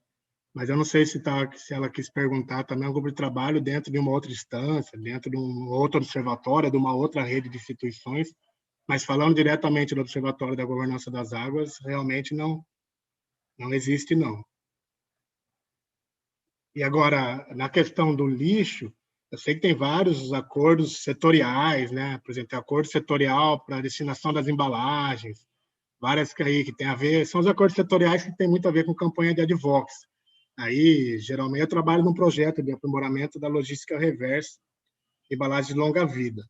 Então, eu sei que, né, na questão de advocacy tem um acordo setorial das empresas aí, fabricantes de embalagens, para aprimorar a melhor destinação desses resíduos. Isso aí não só no setor de embalagens, mas de papel, de vidro, enfim, né? As empresas, como, né, para seguir a política nacional, ela é uma das responsáveis para dar a destinação adequada, né? Fazer com que que atinja a economia circular, fazer com que esse produto volte a ser outros produtos, sirva de matéria-prima, né? Chega para uma reciclagem. Então, existem inúmeras ações aí de acordos setoriais, né, como estratégia de advocacy para aprimorar a logística reversa, mas aí são dos vários setores, é de papel, é da embalagem, da indústria de perfumaria, higiene, né, desse tipo de embalagem mais específica, enfim. Então, aí existem alguns acordos setoriais, mas aí o tema também é bastante amplo. Eu desconheço um grupo de trabalho específico aí sobre questão do lixo no mar, eu desconheço, mas aí é a limitação no meu conhecimento, né? Não é que não exista. Eu já posso falar que eu desconheço, então é uma limitação minha, não significa que não exista, pode até existir. Mas lá no observatório, onde eu atuo diretamente, eu posso passar com certeza que lá não existe um grupo de trabalho nesse sentido. Bom, obrigada pela resposta, Aire. Por enquanto, nós não temos mais perguntas. Você já havia comentado de passar uma planilha, né, alguma coisa assim, se você quiser dar início. Aí, o que a gente tiver e sobrando tempo, nós colocamos para o final. O seu áudio está desligado. Detalhe, né? Passar essa planilha, que lá a gente falou muito dos indicadores, então eu vou abordar uma dimensão de governança, que é a interação do Estado com a sociedade, e ali, daí a gente vai olhar os indicadores, tirar essa curiosidade, mas falou tanto de indicadores, quais são esses indicadores? Então vamos apresentar os indicadores voltado para essa dimensão, interação do Estado com a sociedade, aí a gente passa um pouco a planilha, vou passar a planilha para ver como que a gente alimenta essa planilha, quais informações a gente tem que buscar, quais seriam as fontes de consulta dessas informações, enfim, né, como que funciona na prática aí a ferramenta para aferir, para medir os níveis de governança nos comitês de bacia ou nos organismos de bacia, tá? Eu não sei, eu tinha olhado rapidinho o chat aí, vi que tinha pessoal do Acre, então já agradecer o pessoal do Acre, eu morei lá 5 anos, é um estado que eu tenho um carinho enorme, fantástico, um estado riquíssimo, culturalmente falando, né, em relação ao povo, aspectos sociais, diversidade cultural, ambiental, enfim, estado que eu considero fantástico, tem um carinho especial. Obrigado, então, às pessoas do Acre, um agradecimento especial ao Acre e todos que estão participando, todos são muito bem-vindos. Agradeço de forma especial, mas eu vi que tem um pessoal do Acre que se interessou e está presente também. Obrigado e um abraço para vocês. Vou passar, então, vou compartilhar aqui a planilha. A gente dá uma passada nela. Estão enxergando aí? Estamos vendo, sim. Então, vamos lá. Vejam aqui que embaixo a gente tem as dimensões, a legal, institucional, capacidades estatais, instrumentos de gestão, Estado e sociedade, interação de Estado e sociedade, e relações intergovernamentais. Eu vou apresentar essa dimensão interação Estado e sociedade, onde eu tenho mais experiência, é uma dimensão que eu gosto bastante, mas a ideia é mais exemplificar como usar a planilha para alimentar de dados e conseguir chegar ali nos níveis de governança. Então, vocês observem que a primeira coluna é justamente o indicador proposto para avaliar, para medir, avaliar e monitorar a governança. Na segunda coluna é qual a informação, qual a essência da informação que nós vamos buscar. Então, o que eu quero medir? É o que a gente chama aí, né, no pessoal que trabalha com avaliação e monitoramento, que a gente chama de verificador. Então, o indicador aponta qual é o dado, qual é a informação que vamos buscar. O verificador é exatamente aquilo, a informação a ser buscada. Então, é o que vamos medir. Então, o indicador aponta o dado a ser coletado e o verificador, né, especifica o dado a ser levantado. Aí, vamos lá. Vamos pegar esse primeiro indicador. Recursos financeiros para assegurar a participação da sociedade civil nos colegiados e câmaras técnicas. Então, tipo, aí, lembrando que a relação é interação do Estado com a sociedade. Então, está avaliando canais de participação, se existem condições para a participação dos diferentes setores da sociedade. Aqui, no caso, então, existem recursos para assegurar a participação da sociedade civil nos colegiados e câmaras técnicas? Então, o que ele quer medir? Se existe ou se não existe apoio. Aí pode ser recurso financeiro, pode ser apoio com combustível, enfim, qualquer forma de apoio logístico para a participação da sociedade civil nos colegiados, quando necessário, né? Aqui em São Paulo, talvez muitas organizações de sociedade civil, muitas talvez tenham recursos para participar. mas muitas podem não ter. Então, primeiro, simplesmente, nesse indicador, é se existe ou não existe. Então, o que é mais fácil para preencher? Existe ou não existe? Ah, não, existe recurso, sim, destina um recurso financeiro para a sociedade civil. Ah, não, né? Arca com o combustível para que a sociedade consiga, os representantes da sociedade civil consigam se deslocar.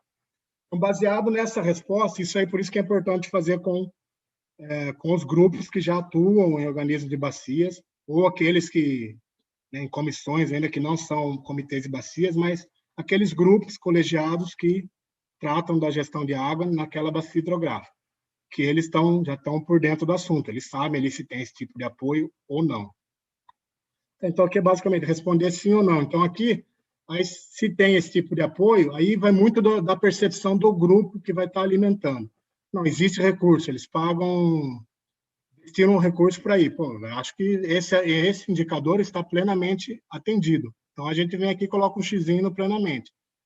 Ah, não tem recurso nenhum. Não, existe um recurso, um valor por cada reunião, mas esse valor é insuficiente, né? Não dá para bancar a viagem para a reunião onde ela costuma ser, mas tem um pouco de recurso, então, parcialmente atendido esse indicador. Ou não tem nenhum tipo de apoio para que as organizações da sociedade civil participem. Então, se não tem nenhum tipo de apoio, a gente coloca que, para esse indicador, o atendimento é insatisfatório. Então, essa é uma análise feita no grupo. Tá? Então, o grupo vai acabar discutindo entre eles para chegar nessa resposta. Aí a gente faz comentários, né? Tá, para não ficar muito subjetivo. É a opinião do grupo. Tudo bem, a opinião é muito válida, mas a opinião tem que ter argumentação, tem que ter dado, tem que ter evidência. A opinião é legal, mas a opinião, posso achar uma coisa, você pode achar outra. Então, a opinião, depois, ela tem que ser embasada, tem que ser argumentada. Então, vem os comentários na sequência. Tá, mas o que justifica você falar que foi pleno o atendimento desse indicador? O que justifica concluir que foi parcial o atendimento ou que foi insatisfatório? Então, vem aqui os comentários e informações que justificam a resposta. Então, foi insatisfatório porque hoje não há destinação nenhuma e a nossa organização, por exemplo, gostaria de participar da gestão e não tem como participar porque não tem nenhum tipo de recurso. Aqui você vai apresentar os argumentos, justificar a sua resposta. Aí, a partir da sua resposta, qual que é a expectativa para os próximos 3 anos? Ali, como eu falei, né, isso é feito geralmente com os comitês de bacias e organismos de bacias. Então, ele já está instituído. Se não está, é um grupo que já está articulando, já tem algum tipo de atuação. Não é um organismo de bacia, mas é um grupo de pessoas, ou de profissionais, instituições que já discutem a gestão dos recursos hídricos. Então, qual que é a expectativa para os próximos anos, seja nessa comissão ou seja nos comitês de bacias hidrográficas? Será que nos próximos 3 anos vai passar a ter recurso, se não tinha? Ou vai aumentar o recurso? Enfim, qual que é a expectativa nos próximos 3 anos? Vai melhorar a questão dos recursos financeiros para assegurar a participação da sociedade civil? Vai se manter do mesmo jeito? Ou vai reduzir essa expectativa? Então, quem participa já do comitê tem uma ideia de como que é isso, sabe como que já participa das reuniões, sabe se tem apoio, se não tem apoio para participar das reuniões. E se é discutido dentro das reuniões, não tem apoio, né? É discutido nas reuniões isso? Existe um indicativo de que nos próximos 3 anos vai passar ter algum tipo de apoio? Então, isso responde, vai melhorar, vai se manter estável, vai reduzir.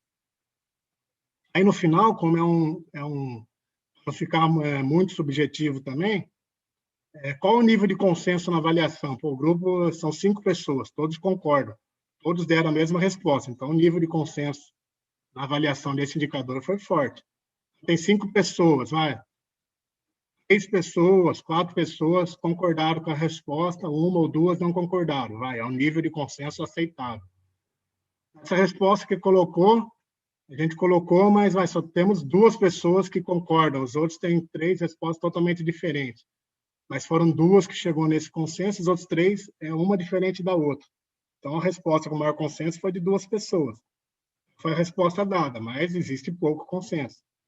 Essa coluna, nível de consenso na avaliação, é saber se o consenso foi forte, todos concordam, ou a maioria concorda, se é aceitável, pelo menos uma média, um pouco mais da metade concorda, né, aceitável o consenso, ou se tem menos da metade que concorda com a resposta dada, é pouco consenso.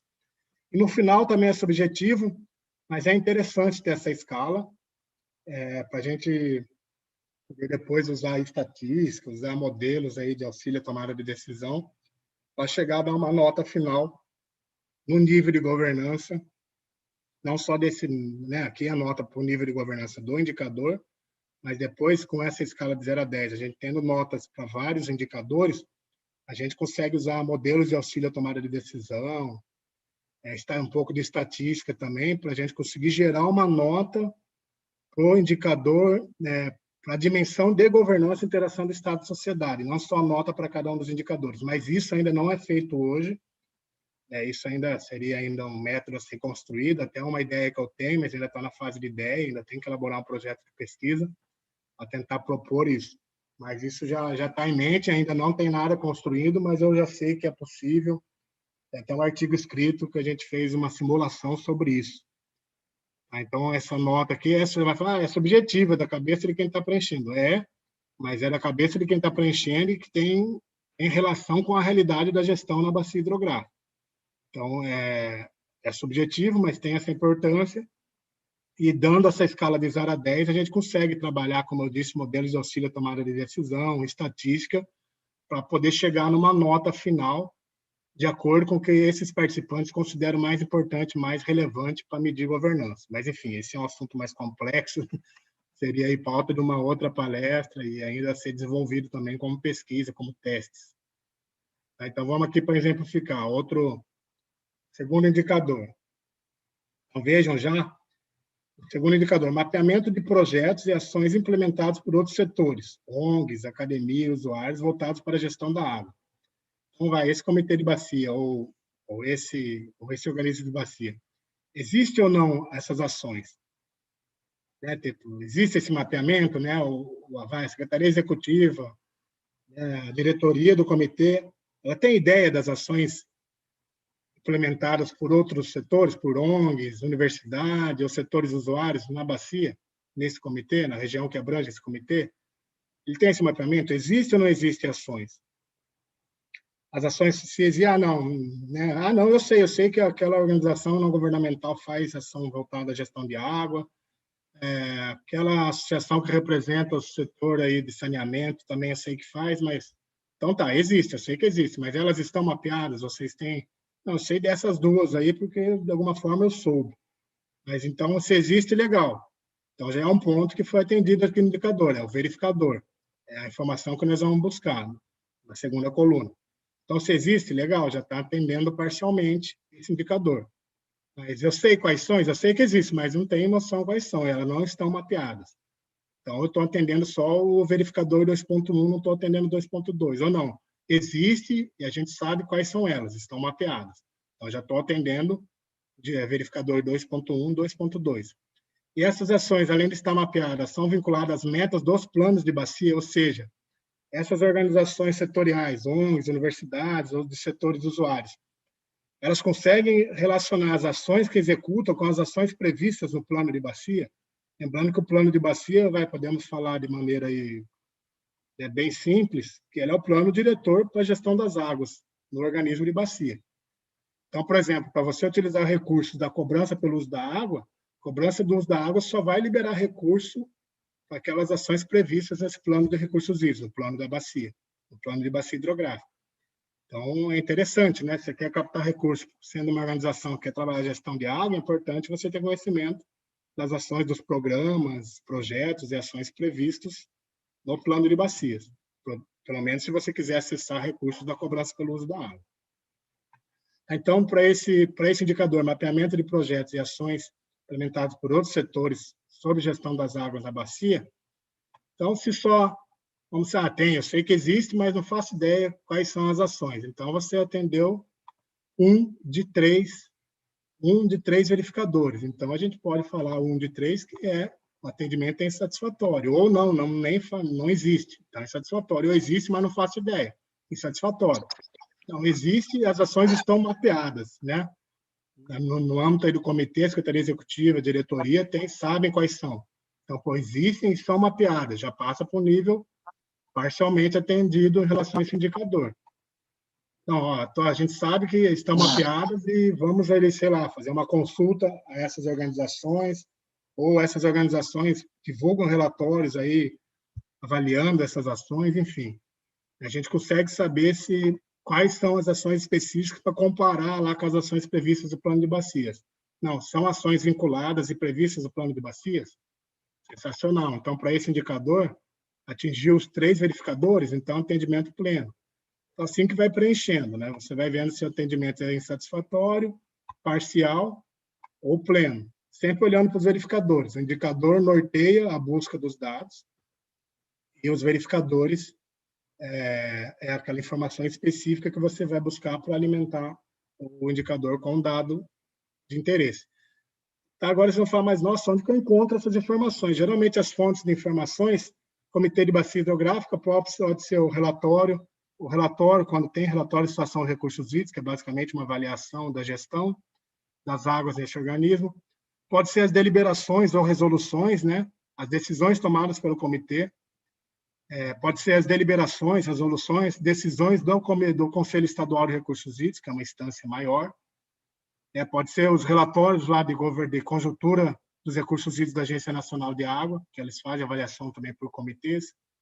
Enfim, pode ser deliberações de conselhos estaduais de meio ambiente, conselhos estaduais de recursos hídricos, do próprio Comitê de Bacia, esses relatórios de situação de recursos hídricos, enfim. Tem aí inúmeras possíveis fontes de, às vezes, relatórios institucionais da Agência de Bacia, quando existe a Agência de Bacia, no nosso caso aqui, Comitê do PCJ, temos a Agência das Bacias PCJ.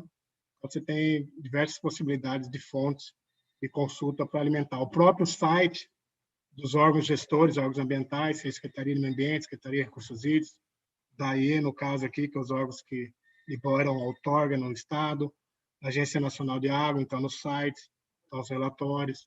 Então, aí são algumas possíveis fontes de pesquisa. Só alguma dúvida de como funciona a ferramenta? Estou mostrando aqui, mas está dando para entender como preencher a tabela. Tem alguma pergunta no chat, alguma coisa que está passando batido? E aí a gente segue, ó, no indicador 2, tem 3 verificadores, preencheu se entendimento é insatisfatório, parcial ou pleno, e aí eu venho de novo, não estou falando isso na minha cabeça, o grupo que está envolvido, né, na alimentação dos dados não vai falar isso porque, né, por segundos interesses, tem que justificar o porquê que você deu essa resposta, quais são as argumentações, o que justifica a resposta dada. Qual que é a perspectiva para os próximos 3 anos? Vai melhorar?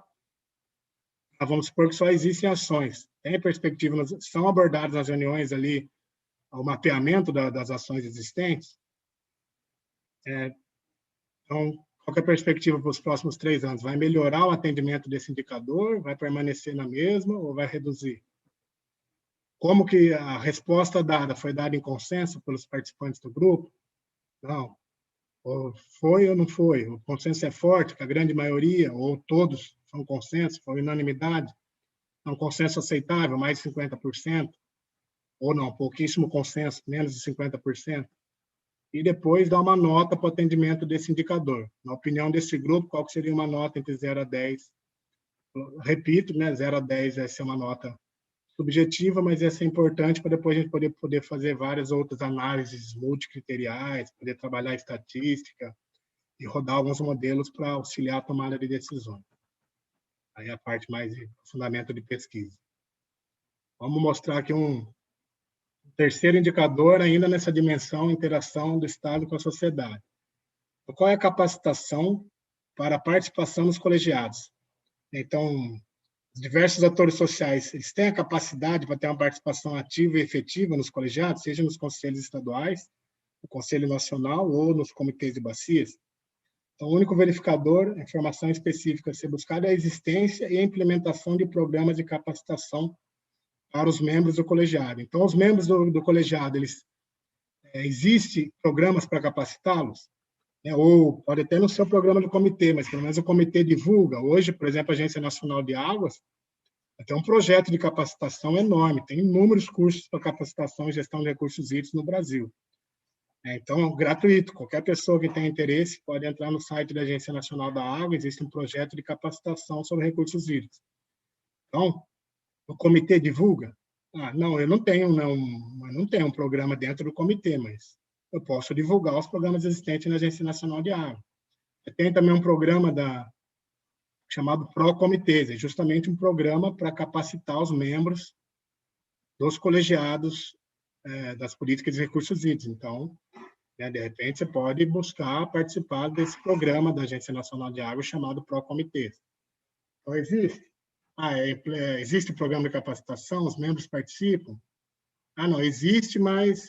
existe o Procomitê, mas os membros aqui, nosso comitê ainda não conseguiu ser beneficiado com as atividades desse programa.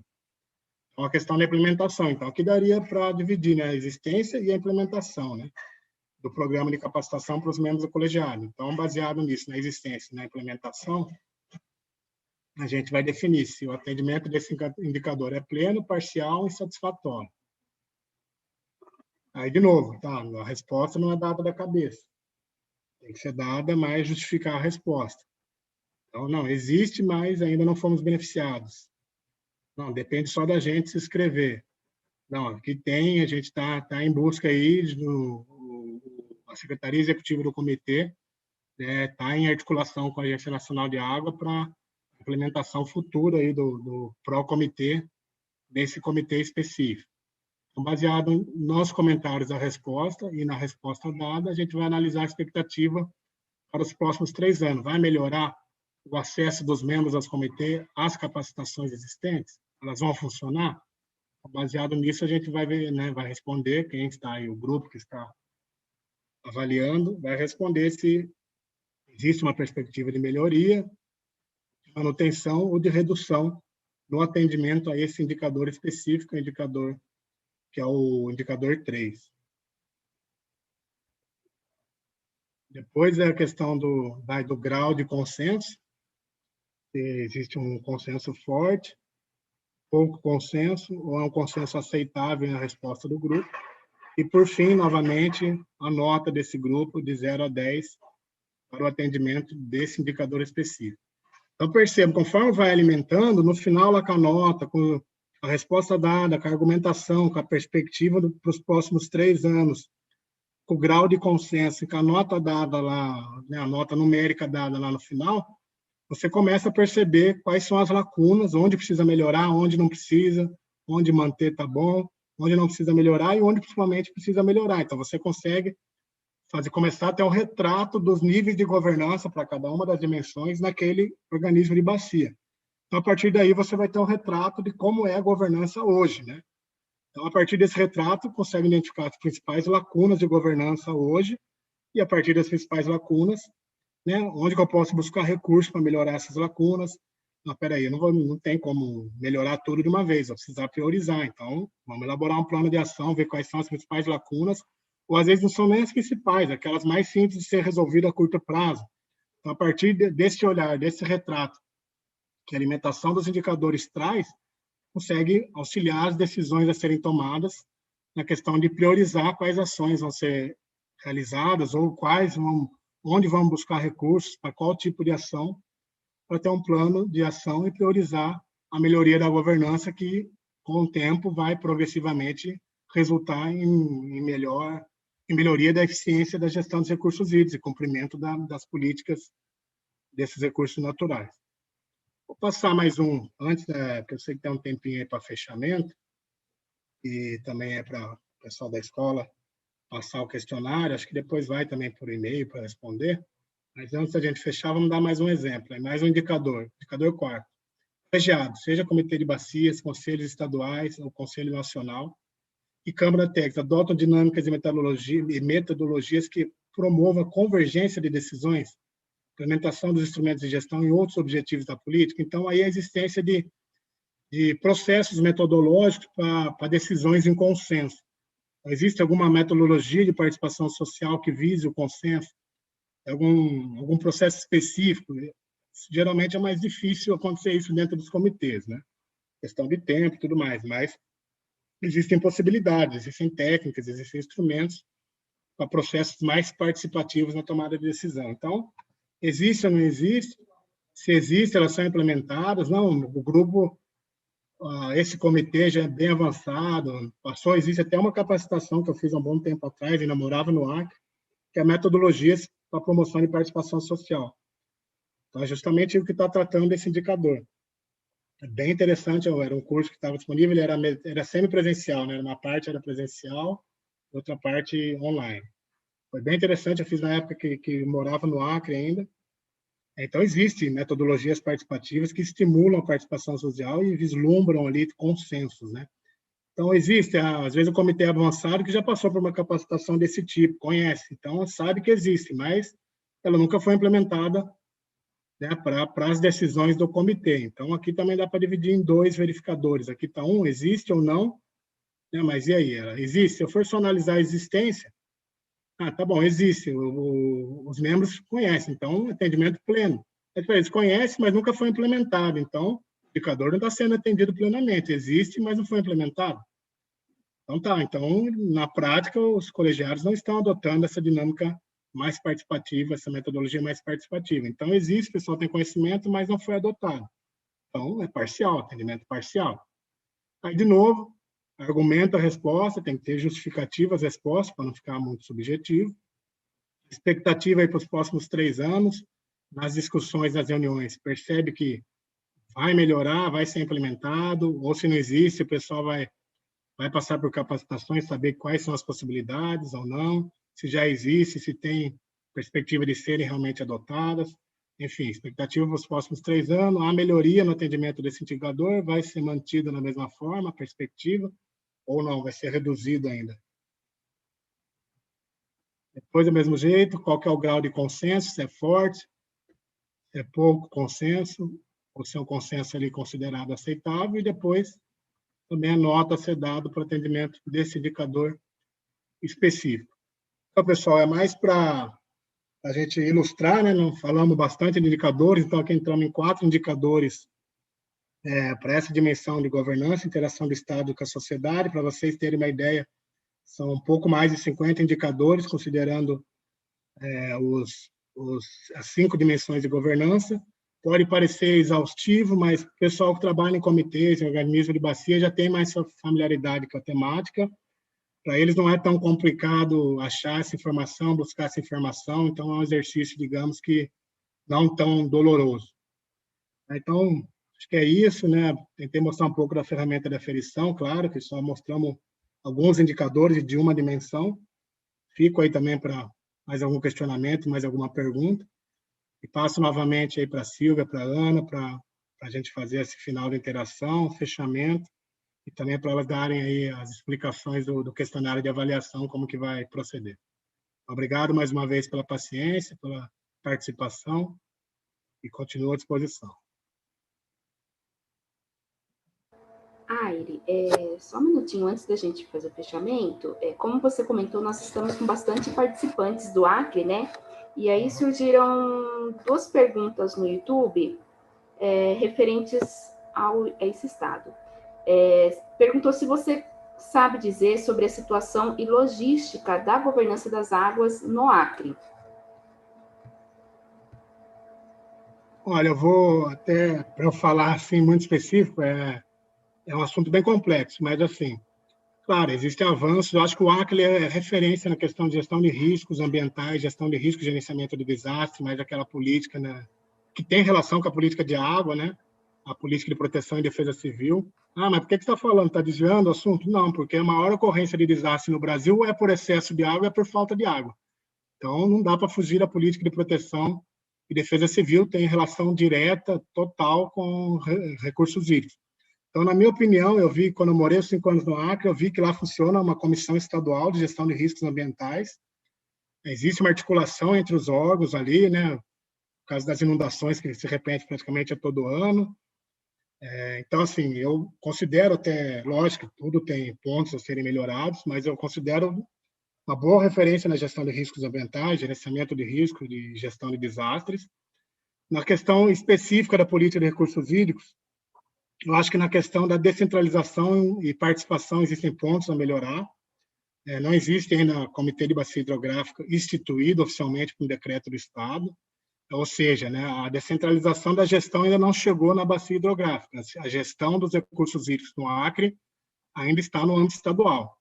Então, não existe um Conselho Estadual de Recursos Hídricos, mas existe o Conselho Estadual do Meio Ambiente, Ciência e Tecnologia, que hoje já não é mais esse nome, é Conselho Estadual se não me engano, de meio ambiente e florestas. Mudou recentemente. Então, quem faz o papel do Conselho Estadual de Recursos Hídricos no Acre é o próprio Conselho de Meio Ambiente e Florestas atualmente. Então, não houve ainda essa descentralização da gestão para o âmbito da bacia hidrográfica. Sei que existem experiências bem interessantes, por exemplo, Comissão Pró-Judia. Não sei se hoje continua funcionando, mas funcionou na época que eu morei no Acre, ela ainda funcionava. Ali do Garapé Judia, que é um afluente do Rio Acre, envolve basicamente os municípios de Senador Guiomar, conhecido como Quinari, lá no Acre, e Rio Branco. Tem ali uma experiência também na região MAP, que é Madre de Dios, no Peru, Acre, Brasil e Pando, na Bolívia. Então, lembrando que as principais nascentes do Rio Acre estão no Peru e na Bolívia. Então, tem essa questão da uma bacia hidrográfica transfronteiriça, né? Enfim, mas assim, então, assim, na questão de centralização, ainda não. Agora, é lógico, a questão, né, tem a ver com, não tem tantos conflitos, ou tem alguns conflitos pelos recursos hídricos, quais são os recursos disponíveis, se é prioridade na agenda pública do Estado, se existem outras prioridades.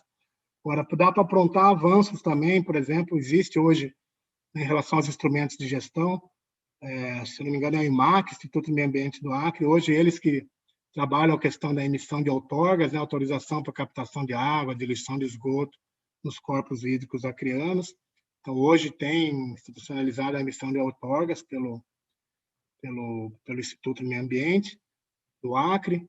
Enfim, né, datas, são vários indicadores para a gente avaliar. Eu tentei fazer uma avaliação rápida, e aí eu disponibilizei para o pessoal da Escola Legislativa, e eles vão estar passando posteriormente de algumas publicações, né, sobre em que eu avaliei justamente aí algumas dimensões de governança na gestão dos recursos hídricos do Acre.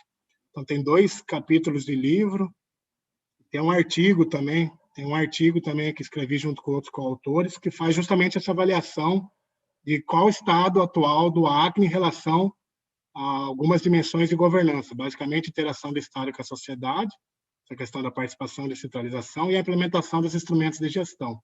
Então, eu passei para a Escola Legislativa e o pessoal vai passar também para quem participou, e ali dá para detalhar, né? A gente usou esses indicadores, o capítulo mais recente eu usei os indicadores do protocolo de monitoramento, e os estudos que eu fiz lá em 2015, 2016, eu usei a publicação do WWF Brasil e FGV de 2014, porque nessa época ainda não tinha um protocolo de monitoramento. Então, ali vai dar para dar uma resposta detalhada sobre essa pergunta, que ali eu fiz essa avaliação aprofundada usando esses indicadores. Mas tentei falar aí de forma geral o que tinha mais fixo aqui na minha memória. E aí, acho que para finalizar, a Solange também pelo YouTube, ela pergunta se a questão de reuso da água está considerada nesse contexto todo. A questão do reuso, a gente não tem nessa questão do protocolo de monitoramento. É claro que a questão do reuso locais onde tem a situação de escassez hídrica é interessante, é estratégico, mas hoje no Brasil ainda não tem uma política, ainda uma diretriz geral que permita, né? Você tem algumas situações específicas, mas não tem uma regra geral que permita ainda, né, o uso de reuso para alguns casos, né? Então, precisa mais essa parte aí, eu diria que é totalmente governança, né? Precisa ter uma lei aí, base, a diretriz geral, que permita e faça o delineamento para o uso, né, dessa água, desse tipo de água de reuso. Mas na agricultura já são utilizadas, tudo mais, mas aí é totalmente uma questão de governança, né? A existência de uma lei geral aí que dê a diretriz para água de reuso. Mas ali no protocolo de monitoramento não tem assim um indicador específico voltado para água de reuso. Você tem os níveis mais genéricos. Talvez entre alguma coisa naquela questão do ambiente institucional, da capacidade de articulação, de coordenação entre políticas, enfim, talvez possa entrar alguma coisa ali. Certo. E agora é para finalizar mesmo. Tem uma última questão aqui no chat do Zoom. Você acredita que é possível e adequado utilizar essa ferramenta para avaliar a gestão em outros países? Bom, vamos lá, pessoal. Para avaliar, lembrando, né, vamos avaliar a governança, né? Essa é a ferramenta para avaliar a governança.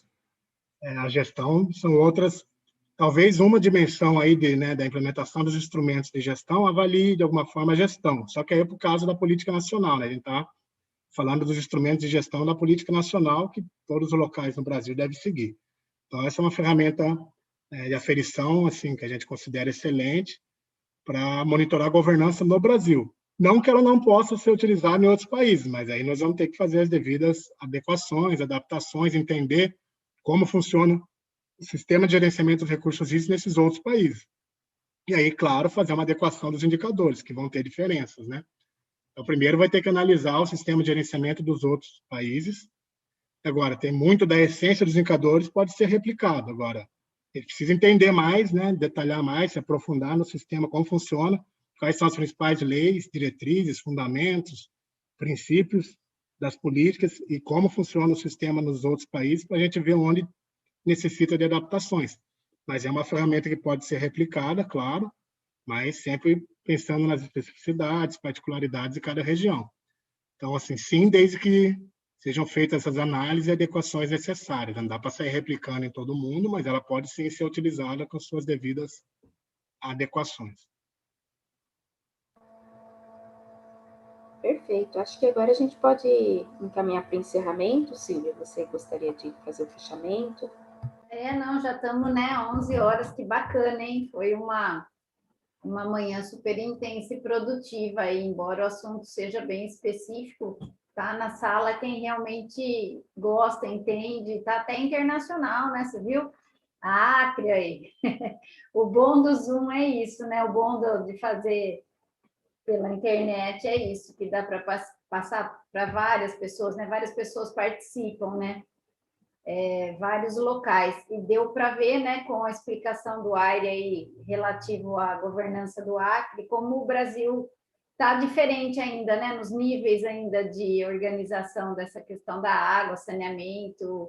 O Acre ainda não tem, né, como você disse, os comitês de bacia a nível federal formado, e etc, etc. São Paulo está na frente aqui, né? Mas a crise hídrica também aqui foi bem pesada, né? 2014, aí, pelo jeito, estamos quase vivendo outra. Enfim, eu me sinto contemplada, gostei, embora esteja recebendo aqui as denúncias aí de loteamento irregular e tentando fazer os dois juntos aí, mas fazer a nossa parte, né? Como governantes aí. Só tenho a agradecer, viu? Foi muito bom, muito elucidativo, e aí você vai deixar a apresentação, a Ana vai passar para todos, né? Aí numa segunda de manhã ter quase 20 pessoas na sala, e pelo menos no Zoom, não sei no YouTube como é que tá, né, Ana? Mas está muito bom. No YouTube nós tivemos 15. Segunda-feira de manhã não é um dia tão propício, né? As pessoas estão se organizando para a semana, fazendo agenda, mas mesmo assim está excelente. Acho que a gente não pode perder esses momentos, né? E à tarde você vai estar, Aire, junto com o Peixe? Sim, eu vou assistir lá a palestra à tarde também, né, de gestão mais municipal de recursos hídricos, então vou participar. Mais uma vez agradeço a parceria da Escola Legislativa, a Silvia, o Pedro Kawai, a Ana, sempre aí no apoio fundamental. E agradecer, né, o pessoal que participou, seja do Acre, de qualquer região do Brasil, de Piracicaba. Muito obrigado pela atenção, participação, e eu não sei se vocês querem passar alguma coisa sobre o questionário de avaliação, se vocês estão passando, aí acho que é com a Ana. Você quer falar um pouquinho ou não? Nós enviaremos o link, né? Nós colocamos aqui no chat, mas também vamos enviar o link, tanto por e-mail quanto pelo WhatsApp. Então, dentro do prazo estabelecido, a gente pede para que todos que tenham interesse em receber o certificado respondam a ficha de avaliação. E aí, junto com o certificado, posteriormente, nós encaminharemos todo esse material complementar que o Aire passou. Então, acho que é isso. Responder a ficha de avaliação e vocês vão receber o material junto com o certificado por e-mail. É só falar, reforçar para o pessoal para a pessoa que fez a pergunta e para quem está ouvindo.